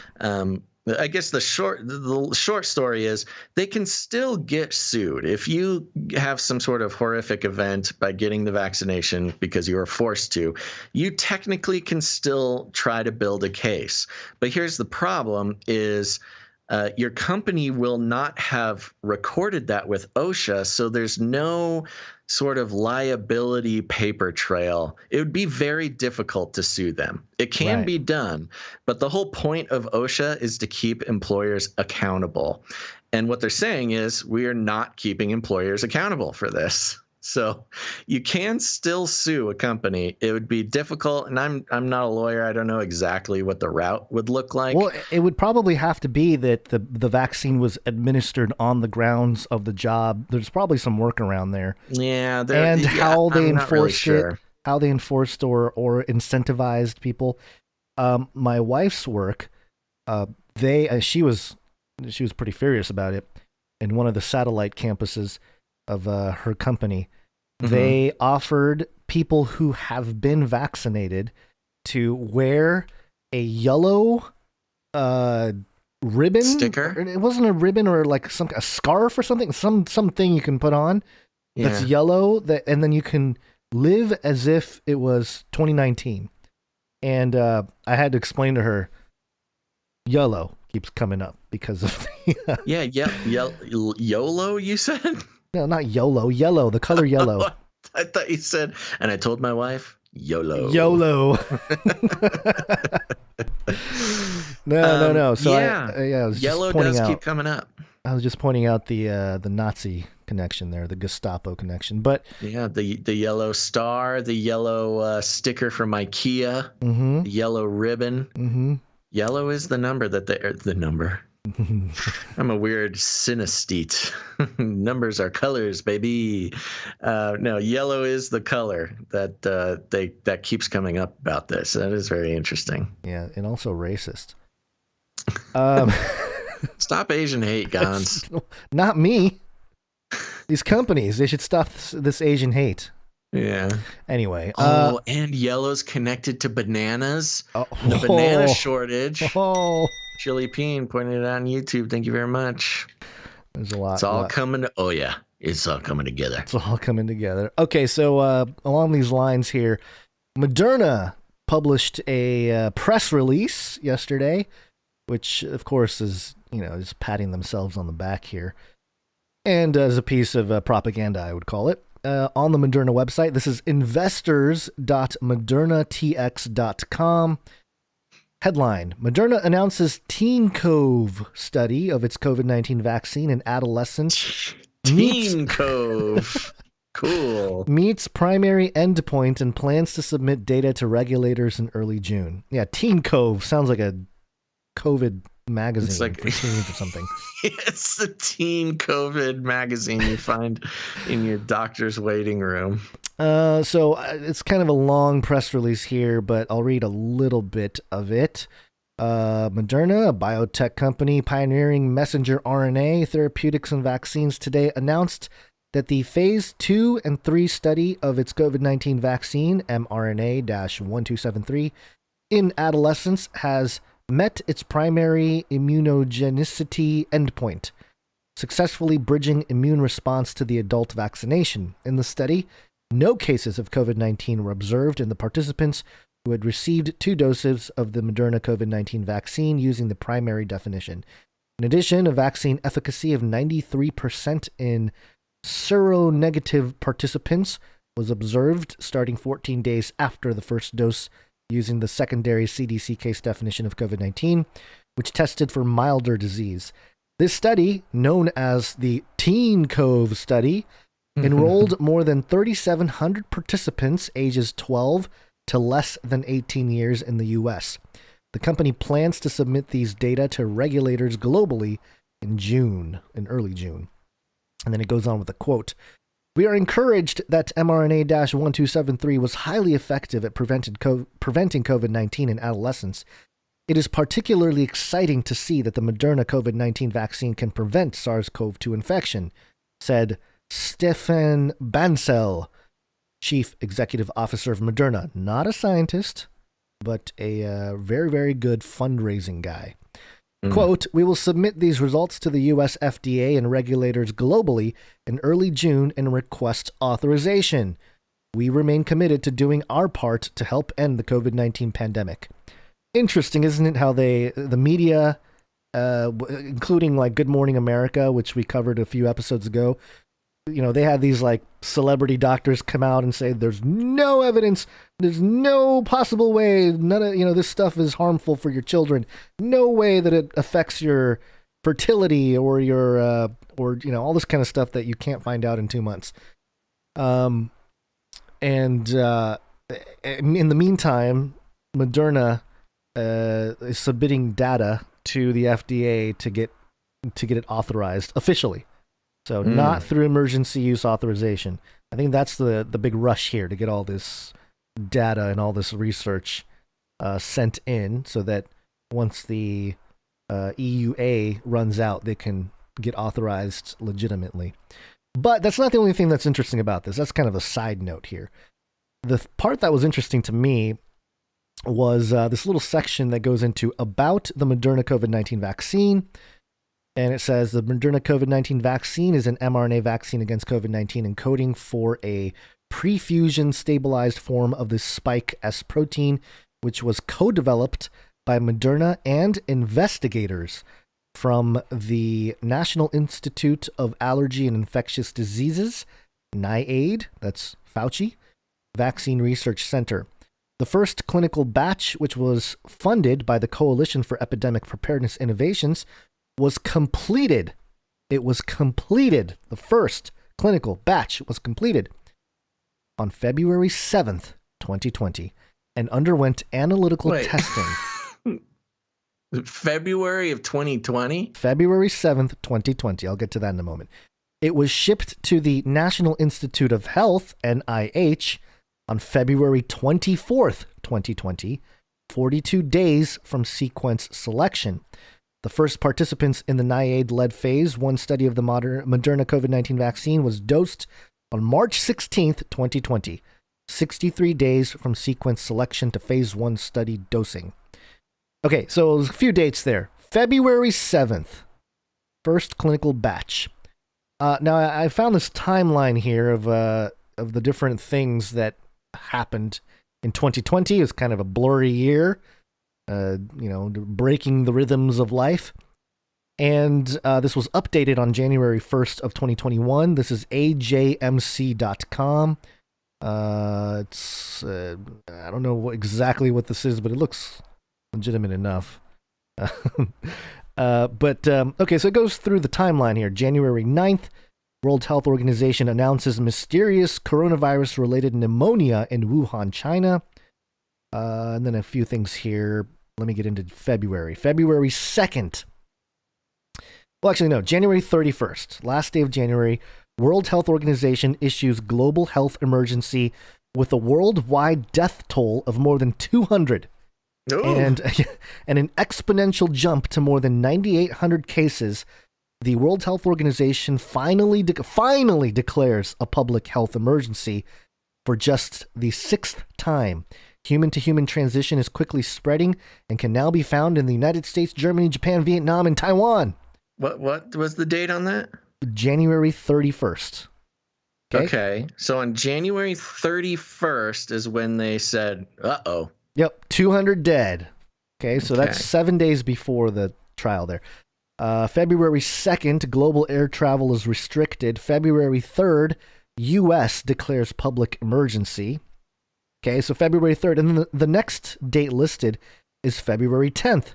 China's COVID-19 deaths exceed those of SARS crisis. So the COVID-19 death toll surpasses that of severe acute respiratory syndrome. The outbreak 17 years ago, totaling 908 reported deaths in China in the last month, compared with 774 in the SARS crisis.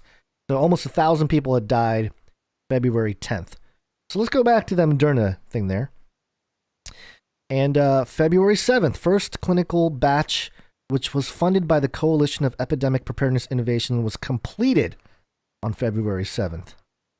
I just find the timing of it so interesting because... Yeah, I'm sorry. Read that again. What exactly was completed? The first clinical batch, which was funded by the Coalition for Epidemic Preparedness Innovations. So they had a batch of vaccines 3 days after the United States declared a public emergency. Yeah, 3 or 4 days. 3 days 4 to days. create the vaccine. Yeah. I mean, am I overstating that? I don't think so. I mean, unless some of our medical professionals in the chat can say otherwise. Well, so to be clear, it is the first batch. It's the first batch. The first trial batch. Yeah. But they had to have been working on it, even if they were working on it since December, when it was first sort of publicly acknowledged that this weird little disease existed in China. That's still just 2 or 3 months, and they had a batch of the brand new mRNA vaccine ready to test. Yeah, 4 days after they publicly acknowledged something might be wrong. Right. And yeah, we see the Event 201. We know about all that stuff in 2019. We know about Fauci saying, something's going to hit the presidency in 2017. We know about the funding in 2015. How could any mainstream believing, good, orthodox science believer bowing down in the temple of science, how could they not think that that's suspicious? It's just really convenient. They're like, hey, we're working on this vaccine. Outbreak. Oh, perfect. Oh, we just happen to have serendipity. I mean, you talk about 4 days. That's like a UPS trip from the lab to the testing facility. That's not even, that's just delivery time. Let's take a look at a couple more of these dates here. So February 25th, CDC says COVID-19 is headed toward pandemic status. Headed toward. They haven't even announced it an official pandemic. Yeah. March 6th was the cruise ship. Remember the cruise ship? That's when people started kind of freaking out, like, oh, people they're all gonna die. March 11th, the World Health Organization declares COVID-19 a pandemic. So that's the 11th of March. All right. Now the first, let me get back to the Moderna article here. The first, let's see, the first participant in the NIAID-led phase 1 study of the Moderna COVID-19 vaccine. So like an actual jab, right? The first participant was dosed on March 16th. Really? Five days after the World Health Organization called it a pandemic. I mean, that's quick. They're on it, man. They're just Now I want to okay. Now this is obviously suspicious. I mean, even if, the whole thing about the mRNA, the whole selling point about this new type of vax is, oh yeah, we can just whip up a vaccine real quick. Like, we don't need the 5 years anymore to find a vaccine. We just whip it up. When something pops up, we just whip it up. Boom, we're done. That is kind of their selling point. Yeah. But the fact that it had never been done before, there had never been a widely distributed mRNA vaccine outside of a clinical setting. And they just went from, even if, let's just say, Event 201. Yeah. When was Event 201? November? I think it was October? September or October, yeah.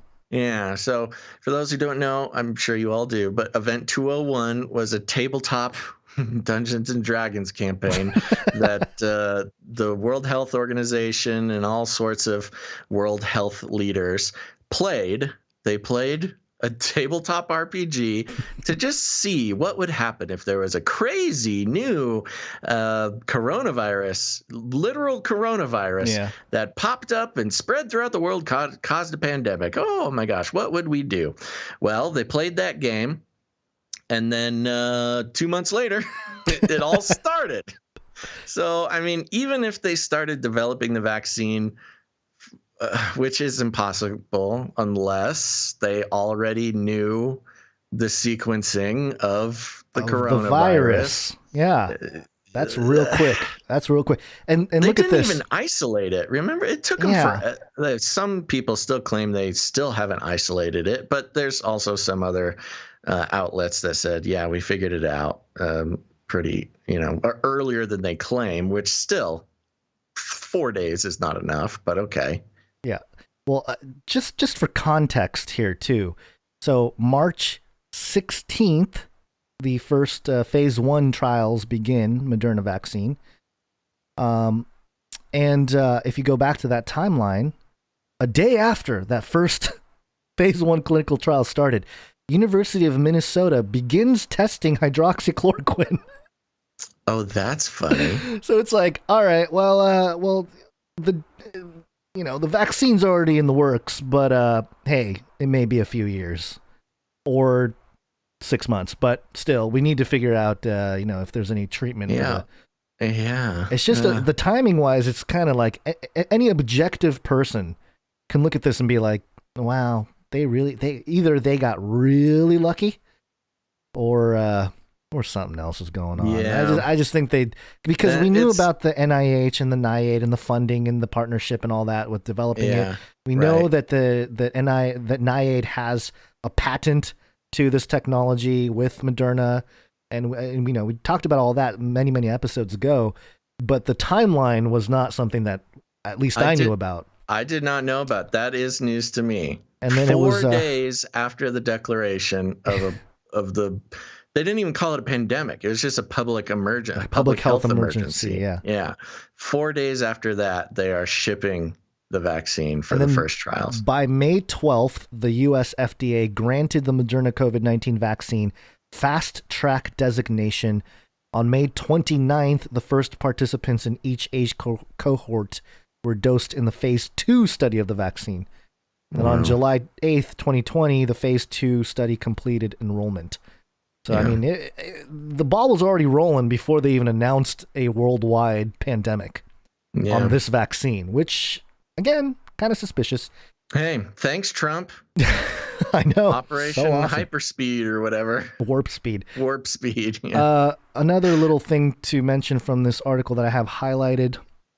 It says here, the Biomedical Advanced Research and Development Authority, BARDA, part of the Office of the Assistant Secretary for Preparedness and Response, ASPR, within the U.S. Department of Health and Human Services, HHS, is supporting the continued research and development of the company's COVID-19 vaccine development efforts with federal funding under contract number, and it gives the contract number, a big long number.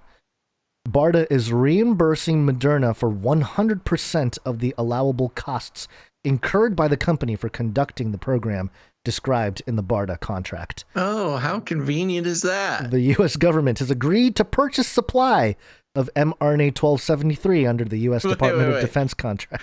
So a company that had never put out a product. No, in 10 years, no product, Moderna. In 10 years, no product, suddenly got the entire project paid for. They didn't have to put any of their own money into it. And then got the contract, got product purchase, which did not exist. They got a contract for a purchase of all the products for billions of dollars. They didn't have to spend a penny on R&D, and they made billions of dollars. The government came in and was like, hey, Moderna, look, you guys have... I know you guys are worth $2.4 billion and have never had a product out in the market. Here's unlimited supplies of money to build your thing. Just give us the patent, and then we'll buy it from you. And come on, right? And who was that guy? Who is that really famous guy who like has a lot of connection and the finances wrapped up in Moderna? You know, he's got that really strong connection. Oh, what is his name? He just got divorced. Oh, you mean William? William Gattes. Gattes. Oh, William Gattes. He's got a mustache and a sombrero. Have you seen that picture of him like walking around with khaki shorts, and he's looking a little chunky, and all the gray shirt. Yeah, all the comments were like, "This guy wants you to eat fake meat." Yeah, I like the flatten the curve comment. Oh yeah, Billy Gates out here not doing a great job flattening the curve. I think that might have been a deep fake thing. Really? I think somebody played around with that a little bit. Yeah, if you check the lighting, there's a strange light source that comes out of nowhere. Okay. But still funny. Yep. All right. Well, speaking of things that make no sense, Gons. Oh, great. Speaking of things that make absolutely no sense, let's head on over here to theglobeandmail.com. This is a Canada outlet. And it says here in the headline, why it's time to stop wiping down groceries and other COVID-19 cleaning measures that don't reduce transmission risk. Science. At the Confederation Center Public Library in Prince Edward Island, returned books are quarantined for 72 hours. Wow. Returned books are quarantined for 72 hours. You filthy books. Filthy books. Get over there. Always isolate, you filthy, disgusting books. These books really get around. In Toronto, the library system's COVID-19 protocol on its website required that returned materials be set aside for 96 hours or more until they are safe to circulate. Every Loblaw banner store in Canada is still doing increased sanitation processes, including frequent deep cleaning of all areas of the store. Quote, in fact, we go above and beyond what was required, said Loblaw Director of Corporate Affairs, Mark Boudreau. I like Loblaw. Adding that some of the groceries chain's COVID-19 cleaning protocols might become permanent. Ooh, I mean, look, I'm not going to argue if a grocery store wants to clean more. I've certainly It's just sad that it took a pandemic, a fake pandemic, to get everybody to clean up after themselves, you know? It shows really what we were crazy like. Conspiracy theorist guns. Across Canada, individuals and institutions are maintaining the same deep cleaning and product quarantining protocol that came to be expected at the start of the pandemic. But experts say that it's time to move past hygiene theater. I know, I like it. Or cleaning behaviors that give people a sense of security and protection, but are actually unlikely to reduce the likelihood of COVID-19 transmission. Fake news. Fake news. Let me wipe myself down with bleach. You know, I'm not going to lie. You do go out like the movie theater. I've been to the movie theater a couple times. Bringing my beloved movie reviews to the show. And at the beginning of a movie, they play this video that is complete, I mean, I guess, literal hygiene theater, where in the theater they assure you that it's been cleaned and deep cleaned. And they're like, don't worry, this is a safe space for you and your lack of germs. Everybody's wearing masks. Look, here's some video of our employees wearing masks. We also wipe down high traffic areas all the time. And you see, they're wiping down counters, wiping down handles, things like that. And we also make sure to sanitize every movie theater seat before we let in a new movie.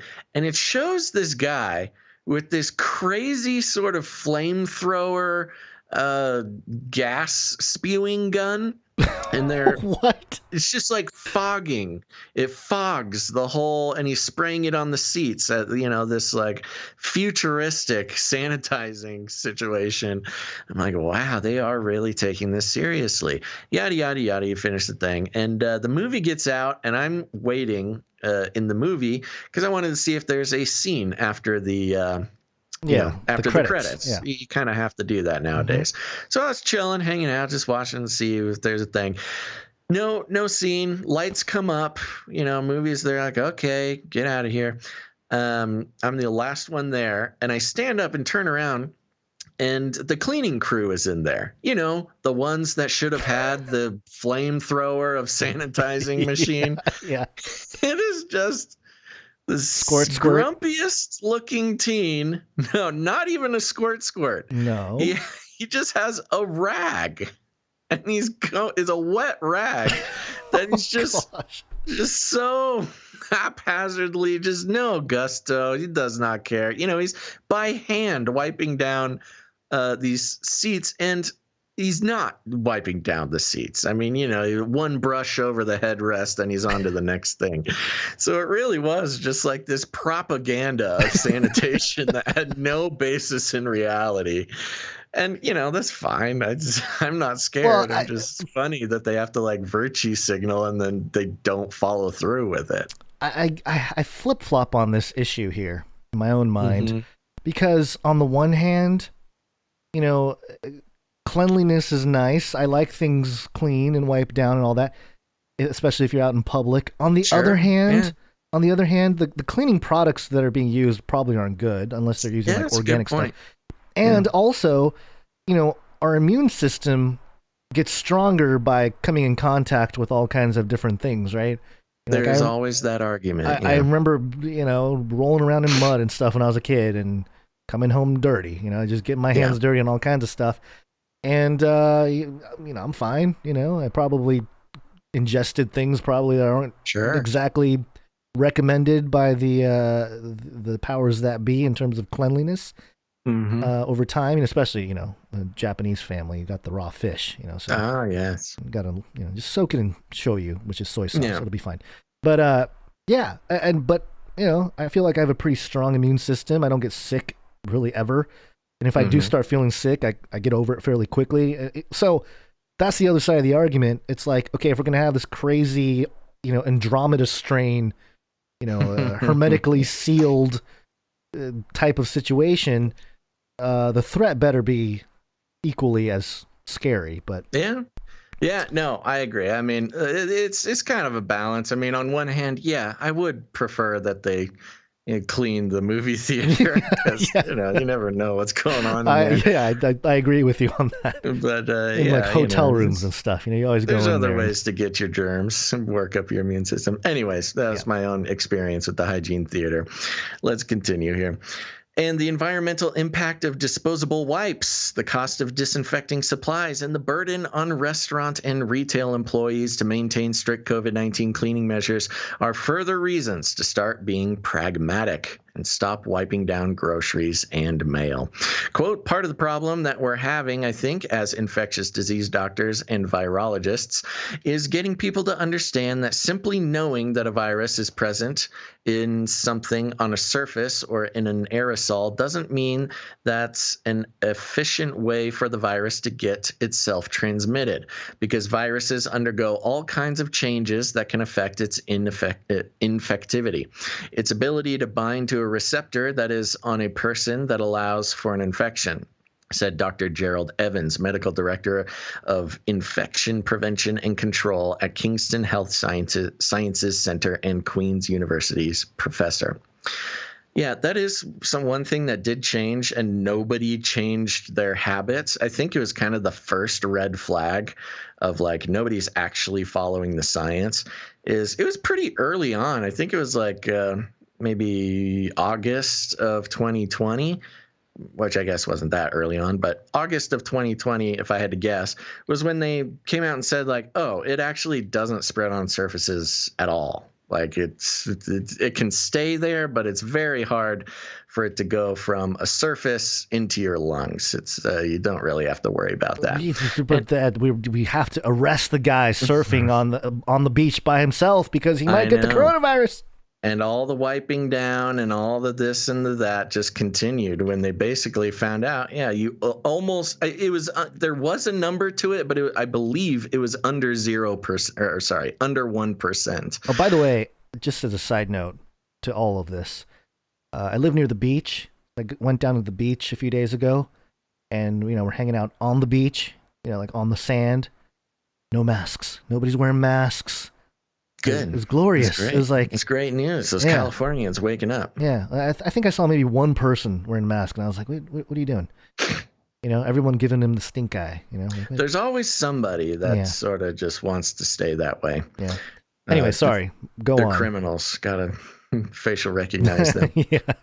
I know, we keep getting distracted. I'll keep going here.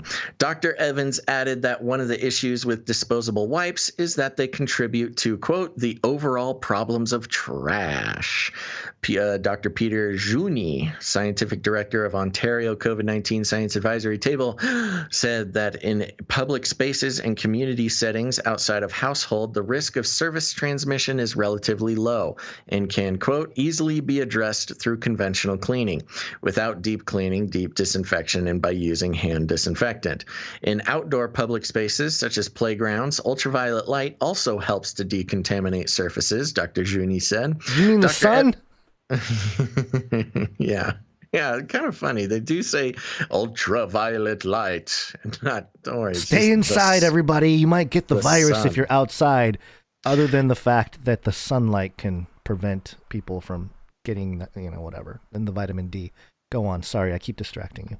Dr. Evans referenced one German study that showed grocery stores as a source of any sort of COVID-19 transmission was, quote, decidedly uncommon. Again, probably related to the fact that people don't really spend a lot of time in a grocery store, he said. But COVID-19 cleaning protocols, particularly in grocery stores, are comforting for some people. Yeah, I agree. Such as Toronto-based professional photographer and videographer Rob Stelez. Quote, honestly, I think it's mentally relaxing a little bit, said Mr. Stelez, who received his first dose of the vaccine last month, but still carries a pair of disposable gloves in his back pocket and disinfects every mail order package before letting it sit on his balcony. The guy's vaxxed. He puts on gloves, disinfects mail, and then lets it sit out on the balcony. Where for birds others, COVID can poop on it. Yeah, for others, COVID, watch out for the avian flu. For others, COVID-19 cleaning protocols have become a distraction. Dr. Lehan Parks, an infectious disease specialist and microbiologist through McGill University and Jewish General Hospital, who works in infection prevention and control, 3 lines 3 lines of text it took to get through that guy's title. Said, quote, "There's a cognitive dissonance between reality and what you perceive as being safe." Oh, thank you. Yeah, cognitive dissonance being another name for mind control. Yeah. Yeah. Quote, "Should we wipe our paperbacks in the library down or hold them in quarantine for 24 hours before we release them? I don't think that probably plays a significant role in transmission," Dr. Park said. "Rather, this focus on surface disinfection takes away from, quote, what's really important," Dr. Park said, such as, quote, "improving ventilation in spaces where we know we have the highest risk of transmission, like our long-term care facilities, etc., or reimagining physical space for individuals in workplaces and in institutions."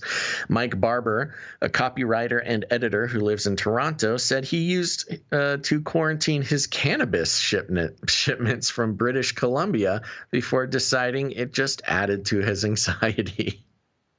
Maybe something else was adding to his anxiety, but go on.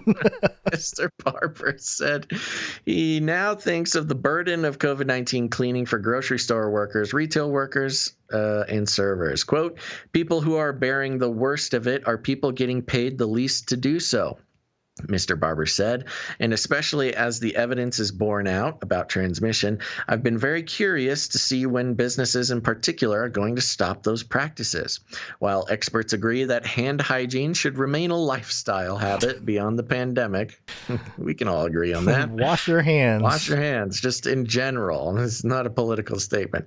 "And that getting vaccinated is the best form of COVID-19 protection." Okay, whoa there, mister. Big jump.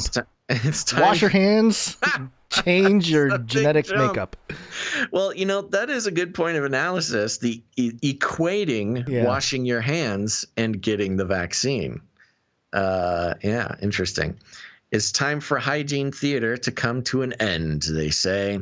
Quote, "I do think regardless of vaccine, we probably can ease up on a lot of the cleaning of our environment." Dr. Parks, you're going to get canceled.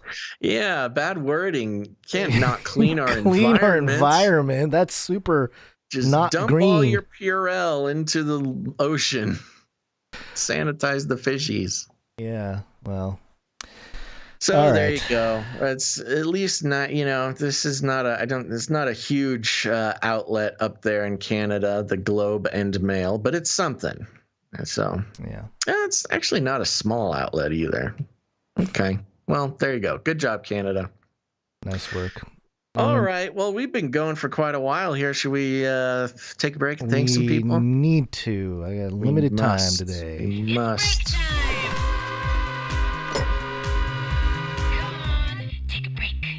What time is it for you? 2:34.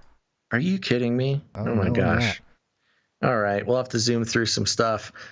Wow, really zoomed through some stuff. Okay, we need to take a quick break and thank some producers. That's right, I said producers. I'll keep it a little shorter today, folks. But the fact of the matter is we are on the value for value model, which means we don't, you won't hear any advertisements, no affiliate codes. We won't try to sell you any super secret Superman vitamin supplements. No, not here, folks. We have eschewed the ways of the advertising industry because of so many reasons.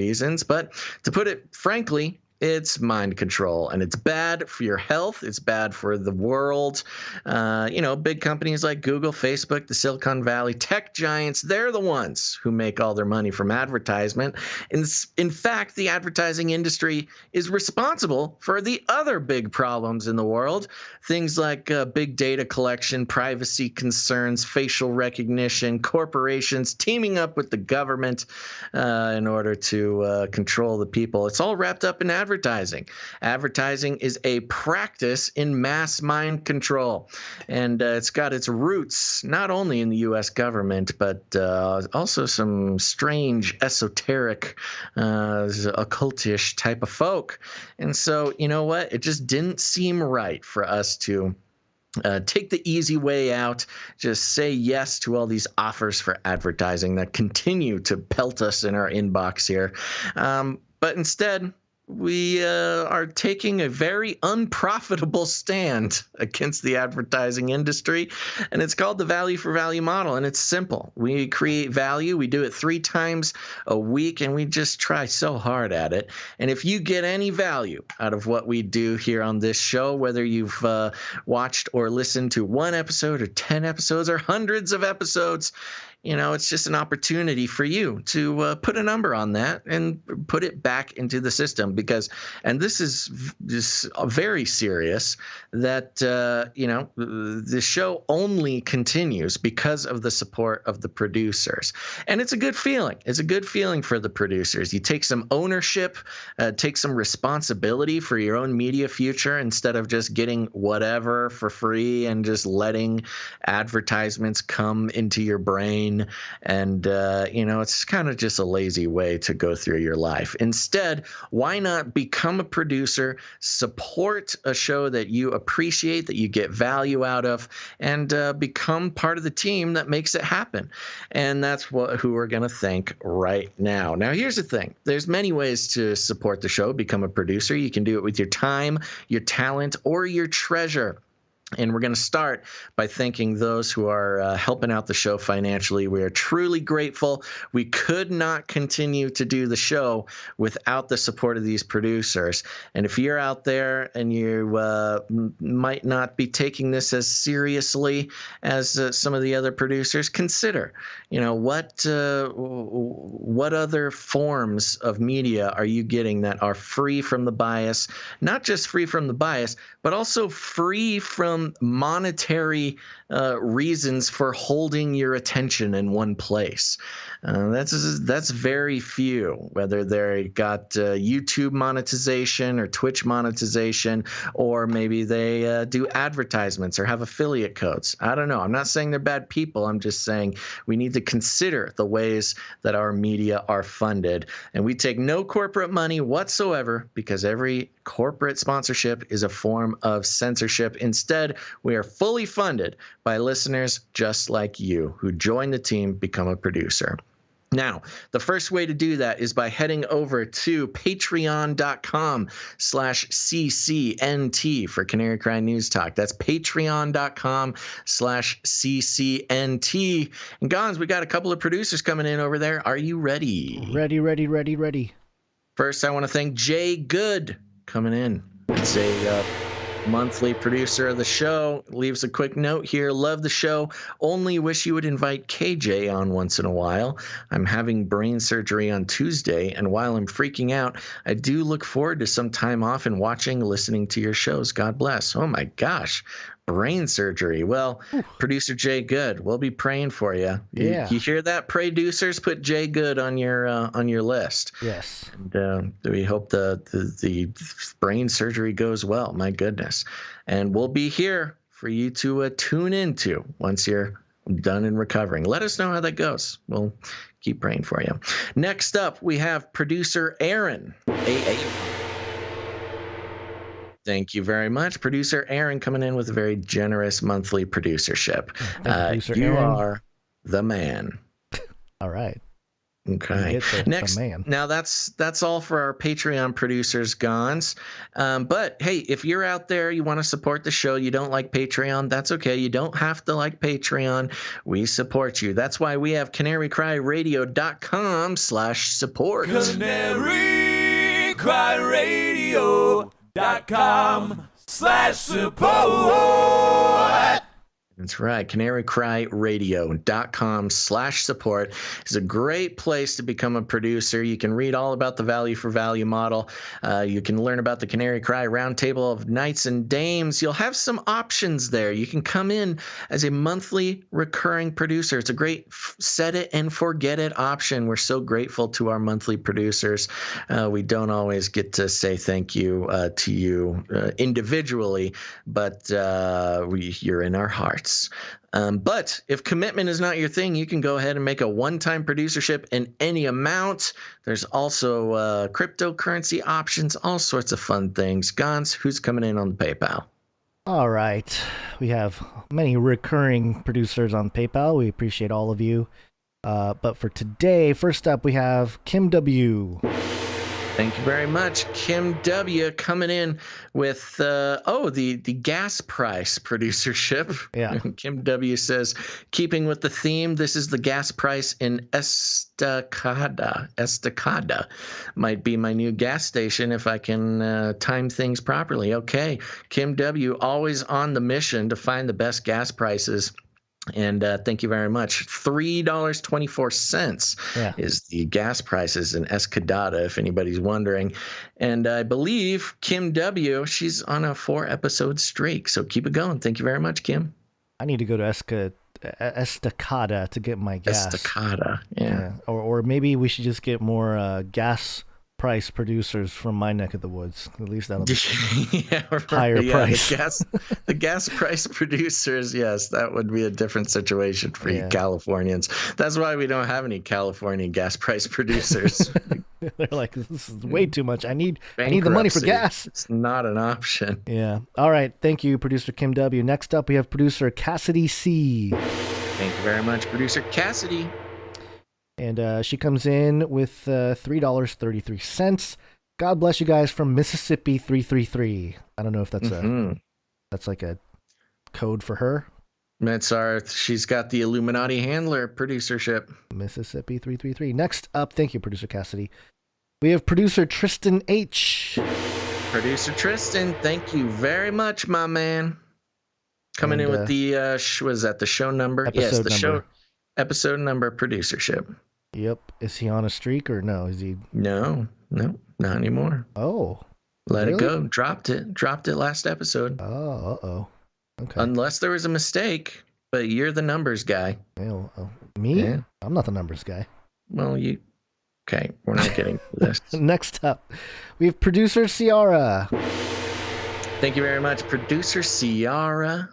And Ciara, she sent us a note. She did. Are we reading that note? I think so. I mean, Are we prepared? Not 100% prepared as always, but she did give us a quick update from the Florida meetup, and she says, "Hello. So my Florida trip to Florida was awesome. She said I spent a week at Disney parks and Universal, but did take some photos of some symbolism and other things I found interesting, and I have the photo up on the screen there. Okay. No RSVPs for the meetup. A lot of inquiring, but not for sure. Was this from? Is this the update? Oh yeah, it is. Okay. And then she says, I was able to meet an awesome couple who would like to be anonymous, but are part of the community, and the wife has been listening to y'all since the beginning. She's awesome, and we had a wonderful time. No voice memos or pictures. It was, but this weekend was crazy, and like I mentioned, they like the anonymity. Basil understands. I understand. Yep. And I hope that people will join the California meetup, and I'll promote the location soon. God bless. And yep, here's the image for those of you watching. Looks like there's a Basil sign. There's a pyramid, a glass pyramid. What looks some like Buddhas, some Buddhas. It looks like a flat disc Earth on something. Some kind of all-seeing eye mural. Where was this? Disney World? Universal Studios. Disney Parks and Universal. So. Disney Parks and Universal. Okay. Yeah, the all-seeing eye. All right. Well, that sounds very fun. I want to go to Disneyland. Yeah. Well, maybe I should do a show from Disneyland. Well, Disneyland is in California. Disney World is in Florida. So. I know. Well, I wouldn't go to Florida. I guess I could. It's further away, though. Yeah, I made a YouTube video. To Disneyland. I made a YouTube video about my trip to Disneyland a few years ago. Ooh. And lots of occult symbolism going on everywhere. But Did you get a churro? Did you eat a churro for your video? I don't think so. Oh, those churros. All right, let's keep going. Yeah, those are all right. The funnel cakes over at Knott's Berry Farm are better. Thank you very much, producer Ciara. And hey, everybody out there, look, I get it. Maybe it was a busy weekend, but you guys got to go to these meetups. Yeah. Okay. Yeah. Thank you, producer CR. Next up, we have producer Alicia M. Thank you very much, producer Alicia M. No note. No nothing. We appreciate it. Next up, we have producer James H. Thank you very much, producer James H. I believe he's on a 10-episode streak. Yahoo. Good job. Thank you very much, producer James. Do I get to play the streaker jingle? Nope. Oh, Oh, yeah, you can play the streaker. Yeah, I forgot about that. On the streak. Nice. Yeah, okay, good. I forgot about that. Okay. Next up, we have producer Nicole H. Thank you very much. Nicole H. has a note here. Hey, Basil and Gons, it's my birthday. Woo. Spreading the love with a pocket full of sevens. God bless you both. All right, Nicole H. Did you want the... Let's do it. Let's birthday jingle her? Yeah. It's my birthday. It's my birthday. Happy birthday to Nicole H. Happy birthday, producer Nicole H. And thank you for the $7.77. And Nicole H. is not my sister. My sister's birthday today too. Remember? Top of the show. Right. Top of the show reference. Okay. Callback. Yep, Come on. Yep. I got it. Cool. Good callback. Happy birthday, Nicole. Next up, we have producer Scott K. Thank you very much, producer Scott K. Also on a streak, keeping it going. Yep. Oh, you want me to give him the streaker jingle too, or do you think? Of course. Okay. All right. They're on a streak. You know, you coming in with complain about not giving a thing, and then now anyway, go on. Sorry. I forgot about it. I didn't complain. $14.32. I wonder what it means. Thank you very much, Scott K. Thank you. Next up, we have producer Sir Casey, the Shield Knight. Woo! Thank you very much, Sir Casey, the Shield Knight. Oh, actually, Sir Casey is also on a streak, and this is the 12th episode in a row. Oh my gosh, and I forgot to come up with a new streak name for this one. Well, I'm just going to come a running start at it. We'll see what the Holy Spirit provides. Sir Casey, you're might as well be walking on the sun, Sir Casey. They're on the streak. What? That didn't make much sense. I've created a world in which when people are on a streak, the titles for the streaks are, I've set myself on a course where it's just like an increase of temperature, on right. Fire, heating up, on fire, lit. And I just had to pull that one out of nowhere. Might as well be walking on the sun, Sir Casey. Eventually, we're just going to go to... It's hot up there. Are we just going to have heat death at the end of this? Yes, you are. You go on a streak long enough, there's just heat death. You are the purple core of a collapsing star. All right. Thank you for that, producer Sir Casey, Shield Knight. Next up, we have producer Mark. Thank you very much, producer Mark. It's coming in. Matti. Oh, this is great. Yes, this is NW Matti, our microbiologist for the show here. Mm-hmm. Yes, and just a reminder, today's producer segment is dedicated to all the Canary Cry medical workers. That includes the nurses and the doctors and the researchers. Producer Mark coming in with 1995 and sends a note to recognize your dedication of show 342 to medical workers, doctors, and scientists. Here's my donation of $19.95. This represents the year I received my PhD in microbiology. Yeah, and 5 years after the Lord opened my eyes to the truth of the gospel and saved me.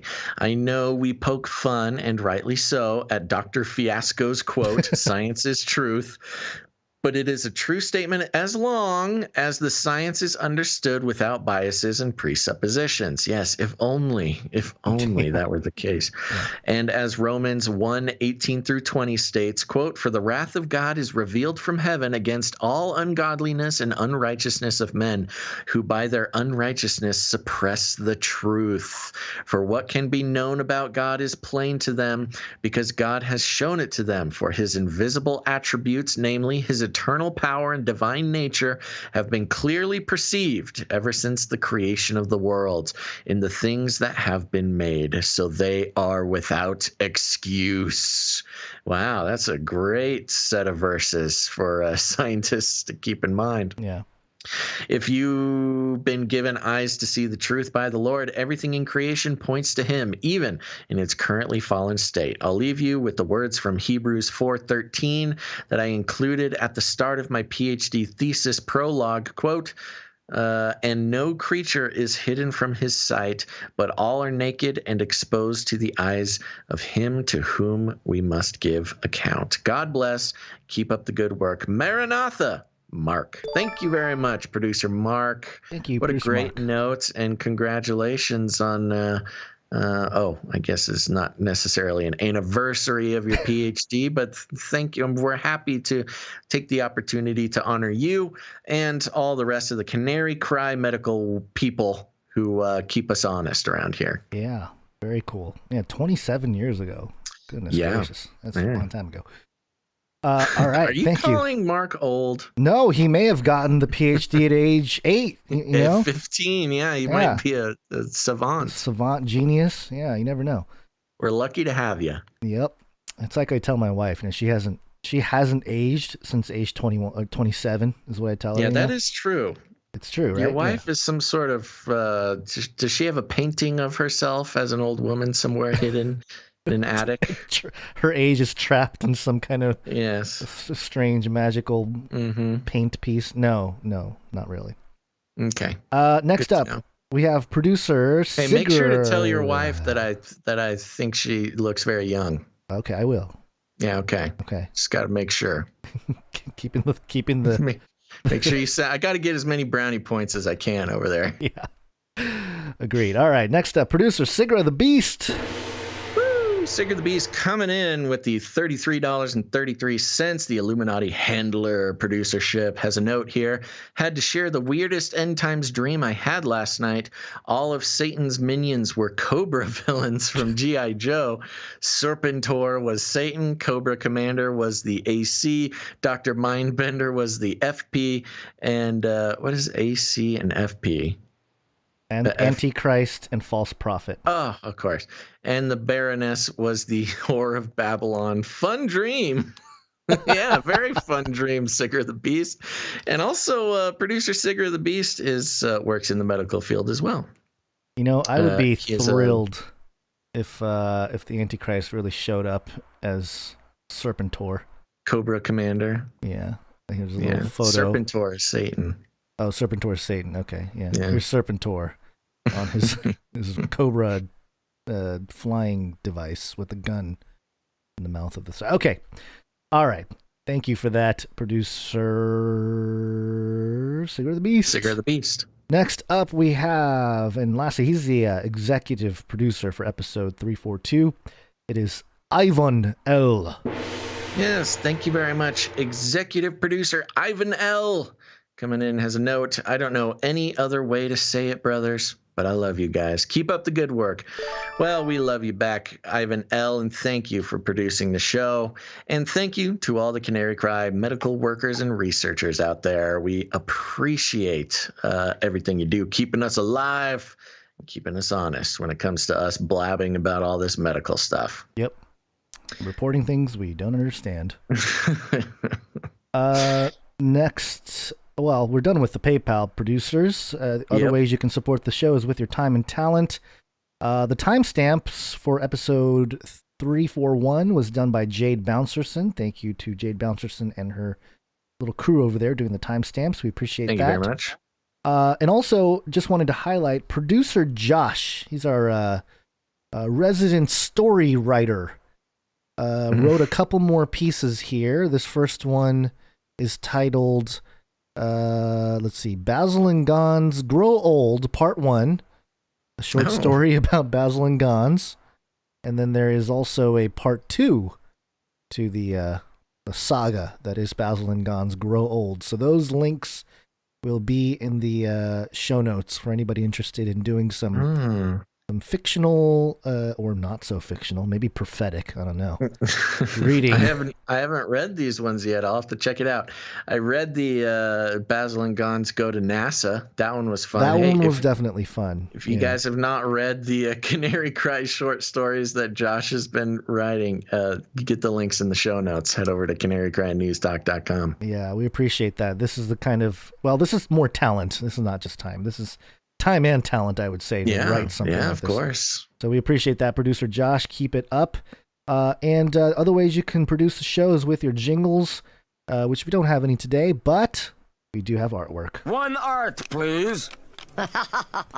And the first artist we would like to feature is our resident artist, or one of them anyway, producer Alie. One art fee, another one from Alie now. Here it is. Thank you very much, producer Alie. Did a great job on this one. This is what is it called? Spatula fight? Is that what it is? Spatula wrestling. Spatula wrestling, yes, referring to the epic arm wrestling battle that is going to happen between the Flippies in space. We've got Canada Arm 2 on the NASA side, and we've got, I forget what the Chinese arm is called. There's no official name. There was just like the ship or the craft or whatever it's attached to. Yeah, see, you can't win if you don't have a name, China Arm. I'll call it China Arm. China Arm. China Arm 3. By the way, it's not Canada Arm, it's Canadarm. Yeah, okay. It's one word, Canadarm. Yeah, I'm probably not going to change the way I say that, but yes, it is Canadarm. Canadarm 2. Which is weird, but it's okay. You did a great job, Canada. Canada, thank you. Thank you for Canada Arm 2, Canadarm. Anyways, also thank you to Alie for making this rendition. We finally got to see it. You know what? It is a dream come true where I have a job where I can say something silly on the internet, and then I get to see it come to life the very 2 days later. Alie, you are really making my dreams come true over here. And for those who are just listening, I don't know how else to explain it. Very well rendered Canada Arm versus China Arm. Arm wrestling with spatulas on the end of their little robot arms there. Beautiful. Canada Arm, China Arm? Yes, Canada Arm and China Arm. Oh, okay. Okay. I like China Thank Arm. you, Alie. Appreciate that, Alie. Keep it up. Next up, we have producer Dove, who came in with the... This is great. This was okay. So this, for those who may have missed last show, they are talking about vaccinating bananas against a fungus that is going around the world killing bananas. And so Dove did a great job. Again, a silly thing we say on this show gets put into just beautiful full color here. So imagine, if you will, if bananas were anthropomorphized and had human arms and human legs and human bodies, basically just banana heads, which is very cute, also slightly nightmarish. But we've got some bananas here. They're going on a jog just in a beautiful city. I don't know which city this is, but it could be any city. It doesn't matter. Running down by the waterfront, down by the river, with some pigeons getting in the way there.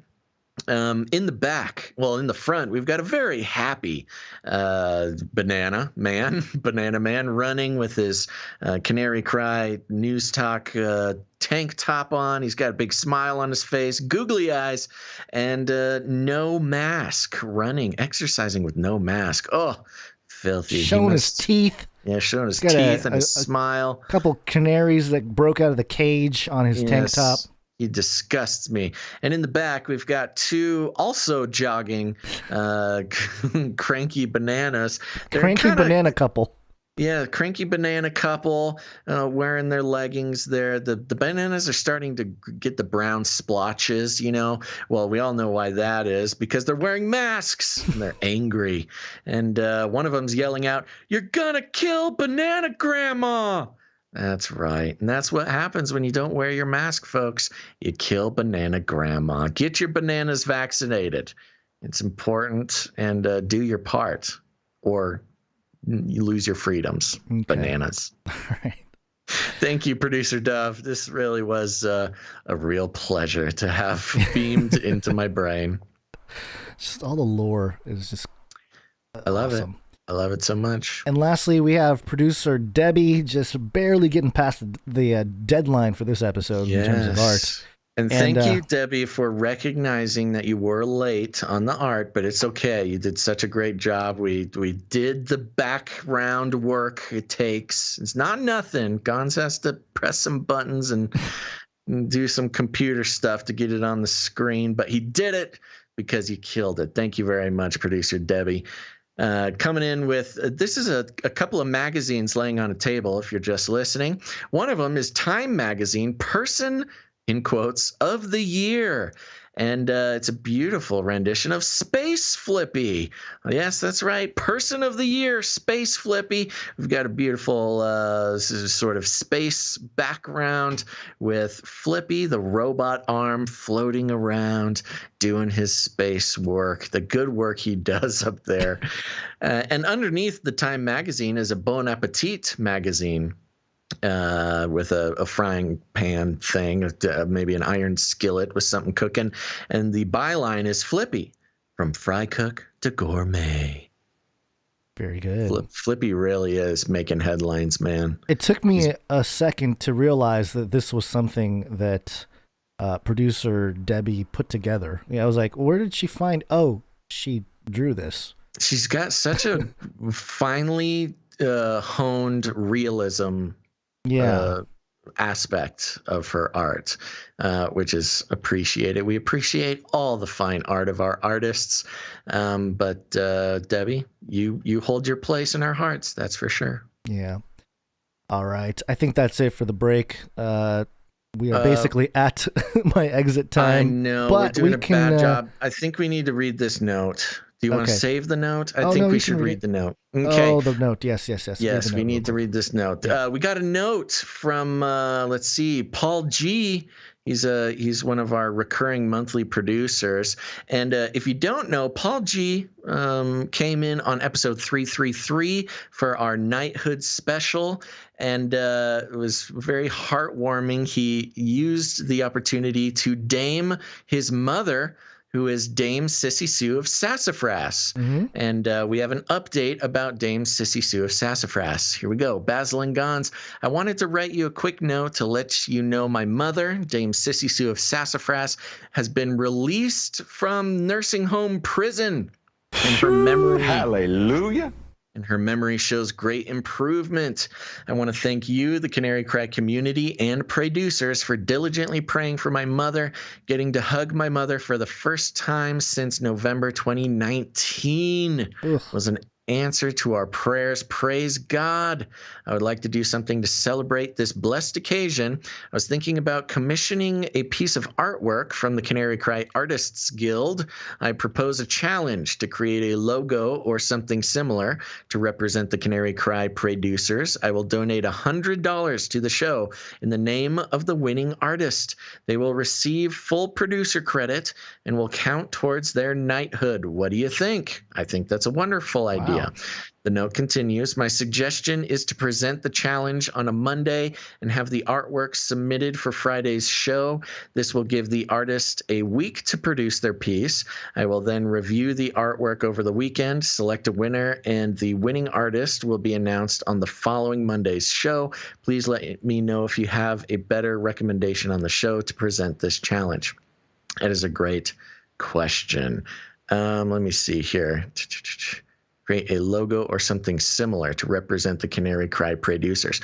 Okay, well, represent the Canary Cry producers. Okay, I see. So we're looking for a logo for the Canary Cry producers. And what do you think? Do we want to just put this out here now and then officially announce it on Monday to do I think giving the producers a week or more to really fine tune something is a good idea.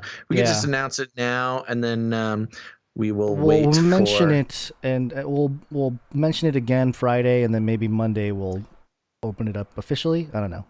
Yeah, and here's what I would suggest.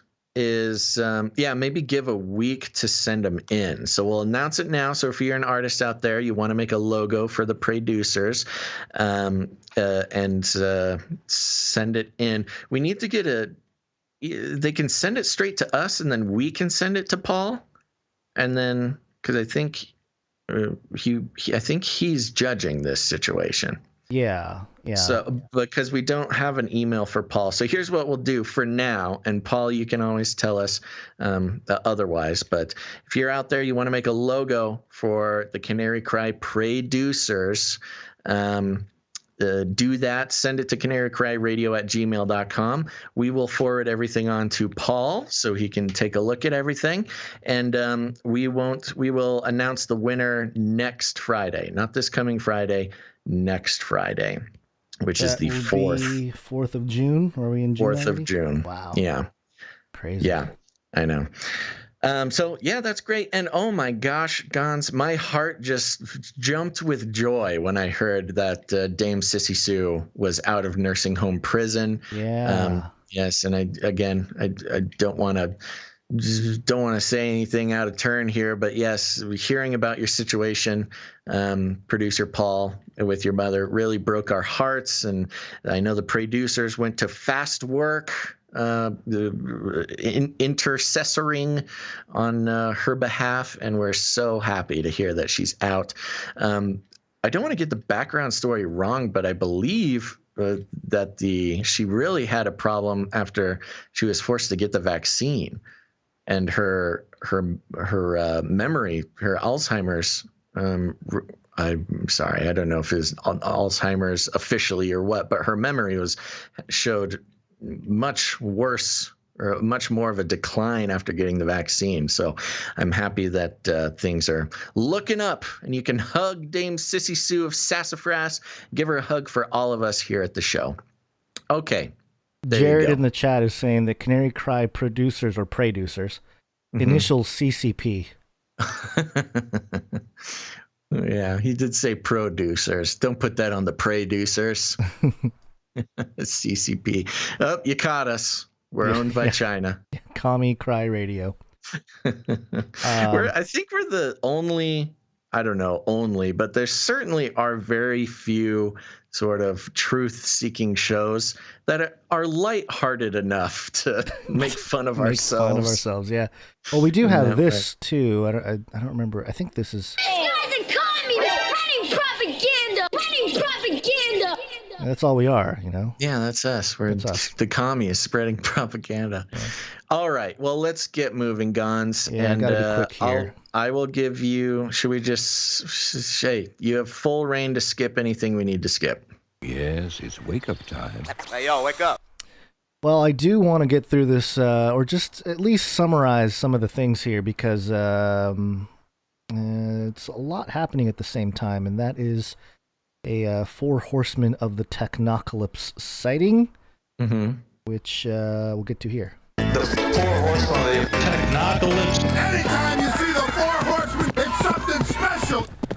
The Intercept.com. Senate preparing $10 billion bailout fund for Jeff Bezos' space firm. What? Yeah, Bezos. Getting a bailout as a space firm? Yes. Bezos' Blue Origin lost its bid for a major NASA contract to Elon Musk, but the Senate is ordering the agency to give a second one now. What? Jeff Bezos' space flight company Blue Origin has lost a multi-billion-dollar contract to Elon Musk's SpaceX. Congress is preparing to the ground for Bezos to win a contract anyway, ordering NASA to make not 1 but 2 awards. The order would come through the Endless Frontier Act. I'll tell you one thing that's endless is the money printing going on. Yeah, that is the endless frontier, is we can give away as much money as possible. That's your tax dollars, folks. This is the government being mommy, going, hey, share with your brother. Yeah. Hey, Elon, no, share your $10 billion with your brother. Yeah. For no reason. Yeah, the Endless Frontier Act, a bill to beef up resources for science and technology research that's being debated on the Senate floor this week. An amendment was added to that legislation by Senator Maria Cantwell, a Democrat from Washington, to hand over $10 billion to NASA, money that most likely would go to Blue Origin, a company that's headquartered in Cantwell's home state. So there you go. I mean, I don't want to belabor the point, but that's I don't know. What's the point of having anything if they're just like, it's corruption. This is yeah, corruption. No I mean, kidding. this is as okay. We're going to become Commie Cry Radio for a second. When you hear Bernie say like, oh, there's socialism for the rich, but there's not socialism for the poor in America, he's not entirely wrong. And this is a great example. Elon Musk put in the work, got the contract, and as far as in private space agency goes, Elon is killing it. SpaceX is the best. Blue Origin lost the contract because they suck at space travel. And they lost the contract. Propaganda for the space travel.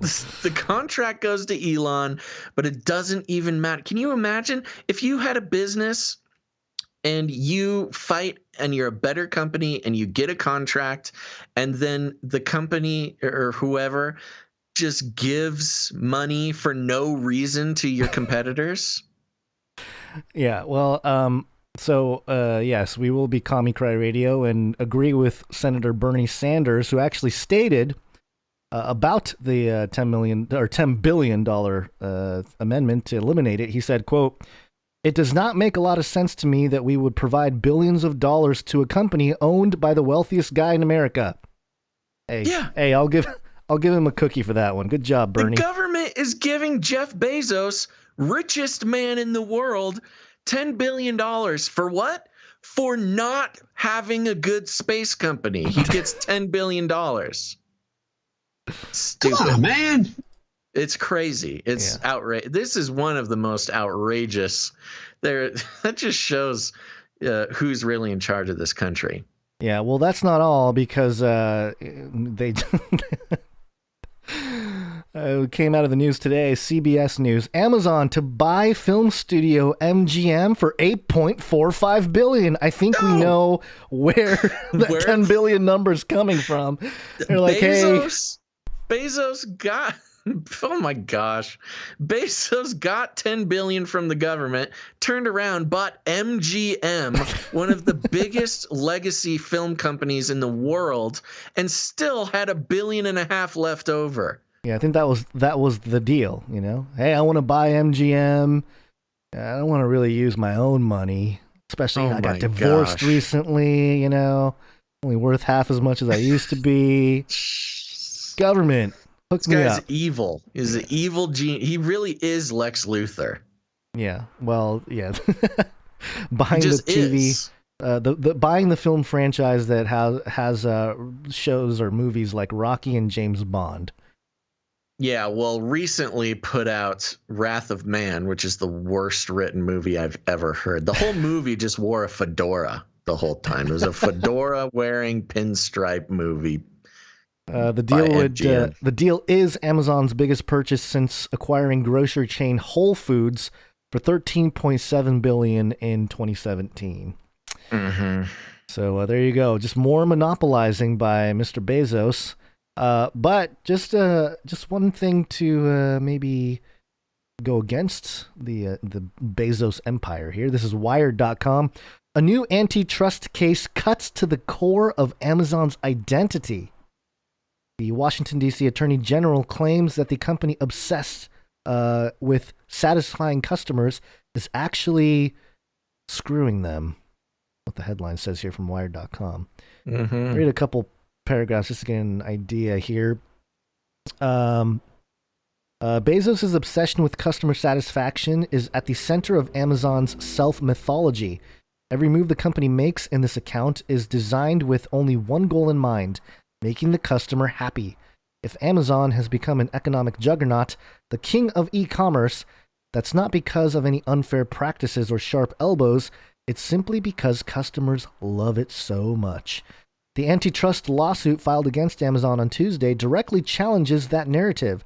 The suit, brought by Carl Racine, the Washington, D.C. Attorney General, focuses on Amazon's use of a so-called most favored nation clause in its contract with third-party sellers who account for most of the sales volume on Amazon. A most favored nation clause requires sellers not to offer their products at a lower price on any other website, even their own. According to the lawsuit, this harms consumers by artificially inflating prices across the entire internet while preventing other e-commerce sites from competing against Amazon on price. Quote, I filed this antitrust lawsuit to put an end to Amazon's ability to control prices across the online retail market, Racine said in a press conference announcing the case. And it goes on here. One of the things that I think is interesting about this is that, you know, I've known a few people who have made Amazon their business, you know, like drop shipping or whatever, you know, selling on Amazon. And a lot of it has to do with like buying stuff from Alibaba in bulk, you know, labeling it your company, whatever, and then reselling it on Amazon. Yeah. And I'm wondering if this is just like, hey, you know, we're taking down Amazon, kind of a backdoor China move to like, hey, we want full control of the market in terms of, you know, selling directly to the West. Sure. That's one possibility. The other possibility is that this is, you know, simply to slow down this whole concept of people just being able to, you know, have businesses on Amazon in general. So is this an actual suit? What exactly is happening? I think it's an antitrust lawsuit. Yeah. Huh. Wow. Interesting. The timing on this is crazy. I know. Lining up with the China antitrust stuff. Yeah. That's what I'm saying. Coincidence? Did Biden get jealous and sort of, or did he get some sort of signal that it's time to do this? Well, that's what I'm saying. It could be to take down Amazon. Weird how America doesn't do it until after China starts doing it. Mm-hmm. Yeah. Weird. Yeah, we reported on that China stuff last episode, if anybody was wondering what we're referencing. Yeah, of course. We did a big breakdown of the antitrust stuff happening in China and lamented, why doesn't this happen in America? Mm-hmm. And here we go, a week later. It's starting to happen. Strange how that happens. Do you think Biden listens to the show? Come on, man. Oh, no. He listens to our show and then he compliments us. Oh, it's really a productive segment, man. Oh, thanks. Thanks, Joe. Hairy Legs Joe. You want to keep moving? Yeah, keep moving. We got this from the Space Pope Reptilian. Space Pope Reptilian. I continue to watch Futurama. We've been getting some good clips from Futurama. All right. And I saw one of the Space Pope Reptilian episodes. It made me feel all warm and fuzzy inside. Nice. The headline, this is from the Guardian.com. Pope Francis queries Vatican Media's ability to reach an audience. Pope Francis has challenged Vatican Media employees to justify their continued work, asking them how many people actually consume their news in a critique of the office that costs the Holy See more than all its embassies around the world combined. Wow, sounds like a great gig for those bloggers over at the Vatican. It's like just always pro Pope, right? Yeah, if you're looking for production work, it sounds like the Vatican is spending money. Francis visited the Dicastery for Communication, Vatican Radio, and the headquarters of the Vatican's newspaper, L'Osservatore Romano, which is marking its 160th anniversary. He appeared to use the occasion to lay down the gauntlet at a fraught financial time for the Holy See. Facing a major pension funding shortage and a projected €5 million deficit this year, Francis has ordered salary cuts from between 3% and 10% for Vatican employees, both lay and religious, and paused seniority bonuses for 2 years. Ooh. Francis has vowed not to fire anyone to offset the economic crisis created by COVID-19 and the pandemic-related shuttering of one of the Holy See's main sources of revenue, ticket sales from the Vatican museums. But in a That's a weird twist of events there. But in a warning of sorts to the Vatican communications staff, he opened the unscripted remarks on Monday with a pointed question. Quote, "There are a lot of reasons to be worried about Vatican radio, l'osservatore, but one that touches my heart, how many people listen to Vatican radio? How many people read l'osservatore romano?" He's asking Francis for some data analytics. Show me the demos, baby. Show me the numbers. Hey, Pope, if you get on the back end, you log into the back end of WordPress, you might be able to get some numbers yourself. You don't have to ask people. Anyway, sorry. Go on. He said their work was good, their office is nice and organized. Great. But there was a danger that their work doesn't arrive where it is supposed to. He warned them against falling prey to a lethal functionality where they go through the motions but don't actually achieve anything. Oh my gosh, can you imagine the Pope I know. questioning your work like this? Yeah. The question has been posed many times since the Vatican's communications office consumes more of the budget than any other department. According to the latest figures, the Dicastery for Communication had a 43 million euro budget for 2021, about 20% of the total. Its expenses are greater than the combined expenses of the 10 smallest Vatican departments. The Vatican has long justified the costs because its communications operations are at the core of the Holy See's main mission, to communicate the Catholic faith to all corners of the globe. The cuts Francis has imposed across the board have sparked a minor revolt among Vatican employees. Uh-oh. They penned a blistering open letter on Thursday expressing their dismay and profound discouragement at the cuts, lack of overtime, and uncompensated increased workload, which they said didn't conform to the Catholic Church's social doctrine. They lamented in particular the great disparities in pay and benefits, especially for some lay managers and outside consultants on whom the Holy See relies heavily to oversee and clean up its finances. Quote, "One cannot ignore the economic difficulties that families are today called to confront as a result of the pandemic," they said in asking for a meeting to discuss their concerns. Ooh, yikes. Yeah, okay. Sorry, Vatican employees. It's not looking great. A little interesting side note that differentiates, many of us who listen to this show with the Catholic Church is, their whole purpose for having a communications operations is to communicate the Catholic faith to all corners of the globe.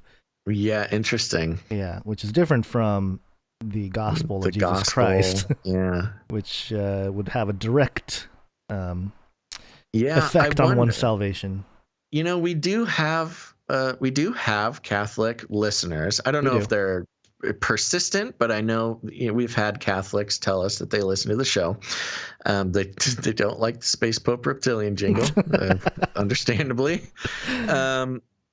But yeah, I wonder, like, as a Protestant, that stands out to us. Like when it says we are here to communicate the Catholic faith, it does stand out as like, wait, why the Catholic faith? Why not the love of Jesus? Or why not the gospel message of, the gospel or whatever? I wonder if that even sort of is a red flag. Might be a bit of a harsher word than I'm looking for, but I wonder if that dings in their mind when they hear that. Let us know, Catholics. What is your thought about that? Yeah, that would make sense. All right, one more story because I gotta get out of here. I know. Go pick up the kid. This is a New World Order story. A new world order can emerge. Oh, yes, it can, old President Bush. TroyMedia.com. Is a new world order on the horizon for the energy sector? The world must act quickly on climate change, says the International Energy Agency. To meet the net zero emission targets and limit the worst impacts of climate change, a sprint is absolutely essential, says Paris-based IEA, the energy watchdog for the Organization for Economic Cooperation and Development. Reaching net zero emissions will require a huge decline in the use of fossil fuels, falling from almost 4/5 of total energy supply today to slightly more than 1/5 by 2050, the agency said. To meet the emission targets, the report underlines that oil demand can never rebound to its 2019 peak of 88 million barrels per day and must decline nearly 75% to 24 million BPD by 2050.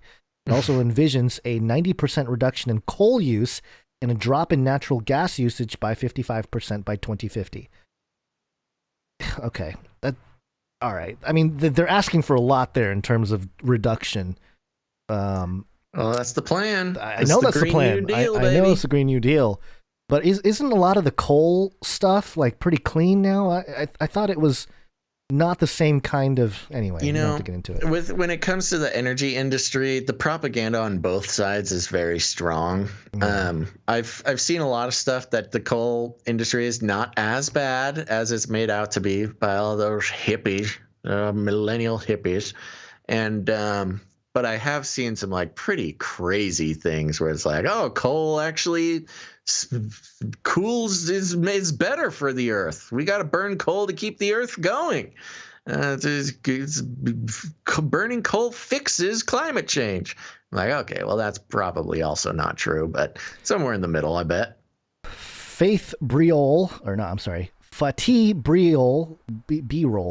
the IEA's executive director, stressed that to hit net zero objective and achieve the 1.5 degrees Celsius target, the global energy order, quote, requires nothing short of a total transformation, end quote.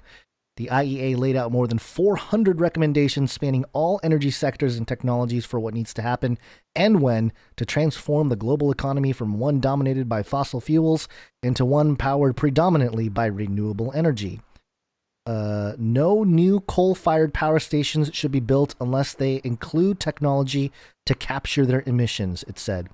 By 2030, it says solar and wind should be scaling up at 4 times the speed they did in 2020, and by 2035 there should be no sales of new internal combustion passenger cars. What's going to happen to my car? I'm still paying it off. What about like Jay Leno and his like big car collection? Is just not going to be allowed to drive his like 1920. Guns, the rich will be able to do whatever they want. Oh, I'm sorry. Yes, sorry. Yeah, you won't be able to drive a gas car. Leno's going to be fine. All right. The report identifies batteries, hydrogen electrolyzers, and direct air CCUS, that's carbon capture, utilization, and storage, a method used using chemical reaction to capture carbon dioxide from the atmosphere as the largest opportunities to reduce emission. And it goes on and on and on about what they need to do. Part of this, in my opinion here, and this I wouldn't call it a full prediction, although I think it ties to the alien thing we've been talking about, is if the part of the renewable energy, all this, the Green New Deal, all this stuff, I think is going to heavily align to some kind of advanced technology that will be either revealed or maybe pursued as a result of the whole UFO UAP disclosure. I don't think that's out of the question at all. Because ultimately what we're talking about is technology that's so far advanced, right? We have no idea, or physics needs to be rewritten and blah, blah, blah.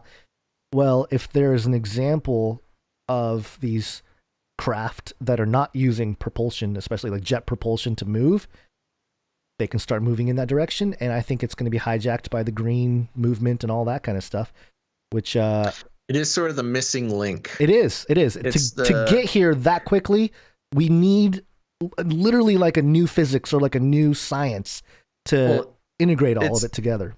It's the higher power missing, ideological missing link. Right. You know, where it needs it literally, you know, they've got the morals, they've got the ethics, they think, you know, they claim to have the science on their side, but there needs to be this sort of, you know, if you think about sort of the mythical archetypal construction of PSYOP, you need you need it handed down from on high. Right. And on one side of the ideology, there's God. On the other side of the ideology, they've tried to make it science, but it just hasn't quite captured the ideology like they want it to. It needs to come on high from something else, and I think that'll be the aliens, or at least that makes sense. The narrative of the aliens or whatever. The missing link that would just really lock that in. Yeah, and it'll bring because what needs to happen is people that not to, and socially it's already kind of happening, but to the practical level, it's got to become inconvenient to use oil and gas emission, all carbon emissions, all that stuff. Right. The technology we have now, combustion, it's got to become inconvenient to the point where it's like, it's not worth it. Really not worth it to continue on with that unless you're like nostalgic about the 1900s or something, or a museum or something like that, So I mean, that's a good point. Yeah, I think nostalgia is always the toxic impulse to keep. That is true. And I think we don't need to look any further than Elon Musk, his tweets about energy and Bitcoin and all that to get an idea of where this is all headed, by the way. Yeah. Just to get a glimpse. Him buying in again was one big step in that direction that couldn't not happen. Right. And the recent crash being due to him saying, "Oh, Bitcoin is all the produces carbon emission, blah blah blah." And some of the stories he cited, the articles he cited, were pretty heavily debunked. It was misleading articles on it, but whatever. A lot of lying with statistics. Yeah. Okay, I think we gotta finish up here. Let's do it. All right, everybody. Thank you so much for tuning into this episode of Canary Cry News Talk. Make sure, sorry, I'm getting ahead of myself. Sorry, we had to zoom out of here a little bit quicker, but it just happens Still sometimes. Close to 3 hours. Yeah. We will be back on Friday, the 28th, Friday, May 28th. So put it on your calendar. Make sure to tune in on Friday. Turn on your notifications. Make sure to do that. That's always a thing. And even if you think you have them on, double check them. And while you're at it, go ahead and like and subscribe. Subscribe, bell button, all. Like, subscribe, bell button, all. Woo! Okie dokie. And I want to give a big old thank you to our producers of this episode 342. Producers Jay Good, A.A. Ron, Kim, Cassidy, Tristan, Ciara, Alicia, James, Nicole, Scott, Circasey the Shield Knight, and let's see here. Oh, Mark, producer Sigra the Beast, and to our executive producer of episode 342, Ivan L. Thank you so much. And shout out to Sigra the Beast and producer Mark, our Canary Cry medical team, and to all the rest of the doctors and nurses and researchers and cool guys out there. Thank you for being tuned into the show. Don't leave out the ladies. You're right. Thank you. And also thank you to Jade Bouncerson for the timestamps. Thank you to producer Josh for the fan fiction. Loving it. And thank you to all the artists, Alie, Dove, and Debbie. Let's see here. And like I said, we'll be back on Friday the 28th. And remember, we'll need some producers for Friday's show. You know what? I think we had a couple of first-time producers for this episode. And you know what? I always get a little bit of a flutter in my heart when I see somebody new support the show. So, of course, I love the warm-hearted feeling I get when people come back to produce the show.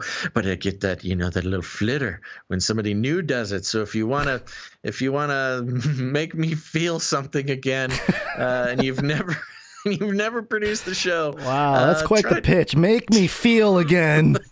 Make Basil feel again. Oh, man. That's not guilt tripping you into... You can make me feel something again by producing the show.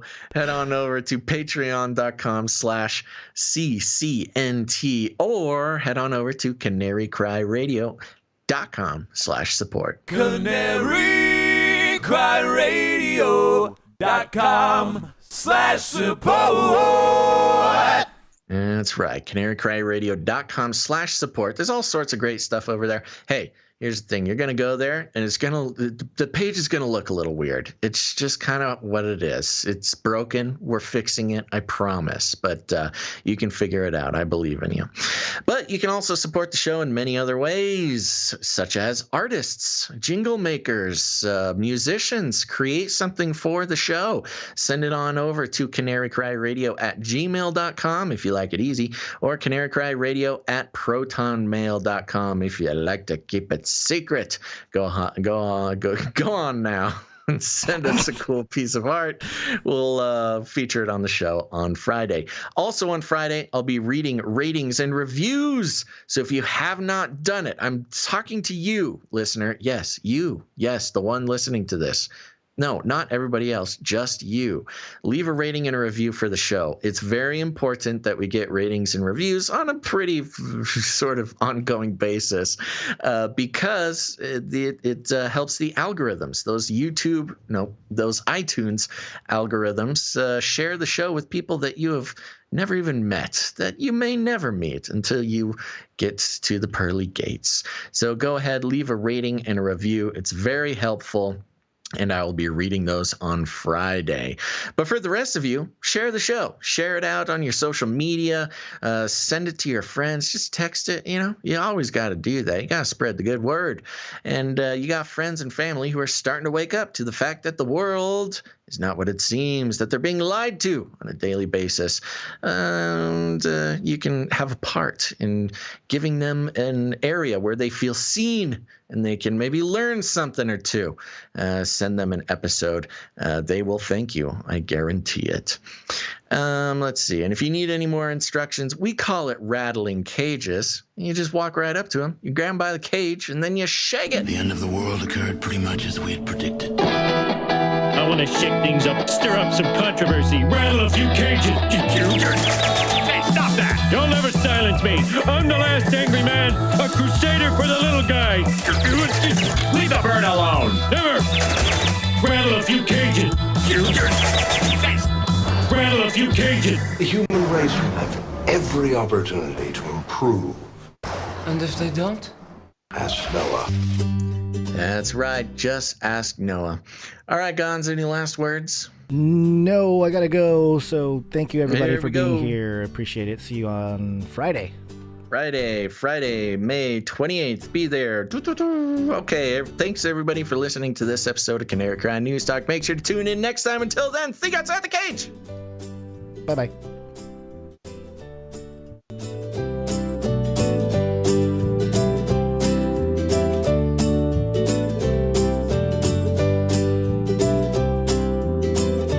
It's really a productive segment, man. Aborted feces. Are you going to believe what you see or what I tell you? Nazis are not welcome here. Everybody loves waffles. Are you going to believe what you see?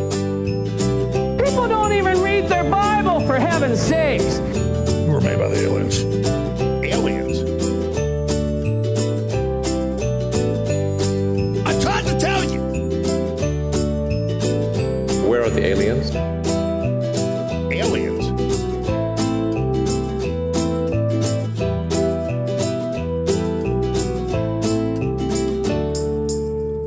Remember, reality is an illusion. The universe is a hologram. Buy gold. Bye! I want to shake things up, shake things up. I want to shake things up, shake things up. Leave the bird alone. I want to stir up some controversy. I want to rattle a few cages. I'm the last angry man. You'll never silence me. I'm the last angry man. I'm the last angry man. You'll never silence me. I'm the last angry man. A crusader for the little guy. Well, we'll see about that. Whatever, Illuminati. In the future, humans will be confined in a people's zoo. I'll keep you safe and warm in my people's zoo. Aborted feces. I'll keep you safe and warm down in my people's zoo. Come on, man. You and you in my people's zoo. I'll keep keep the cameras on in my people's zoo.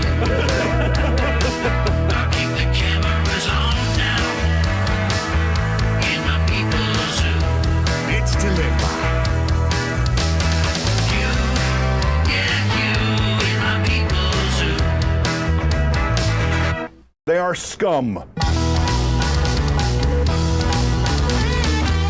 Can't handle the truth.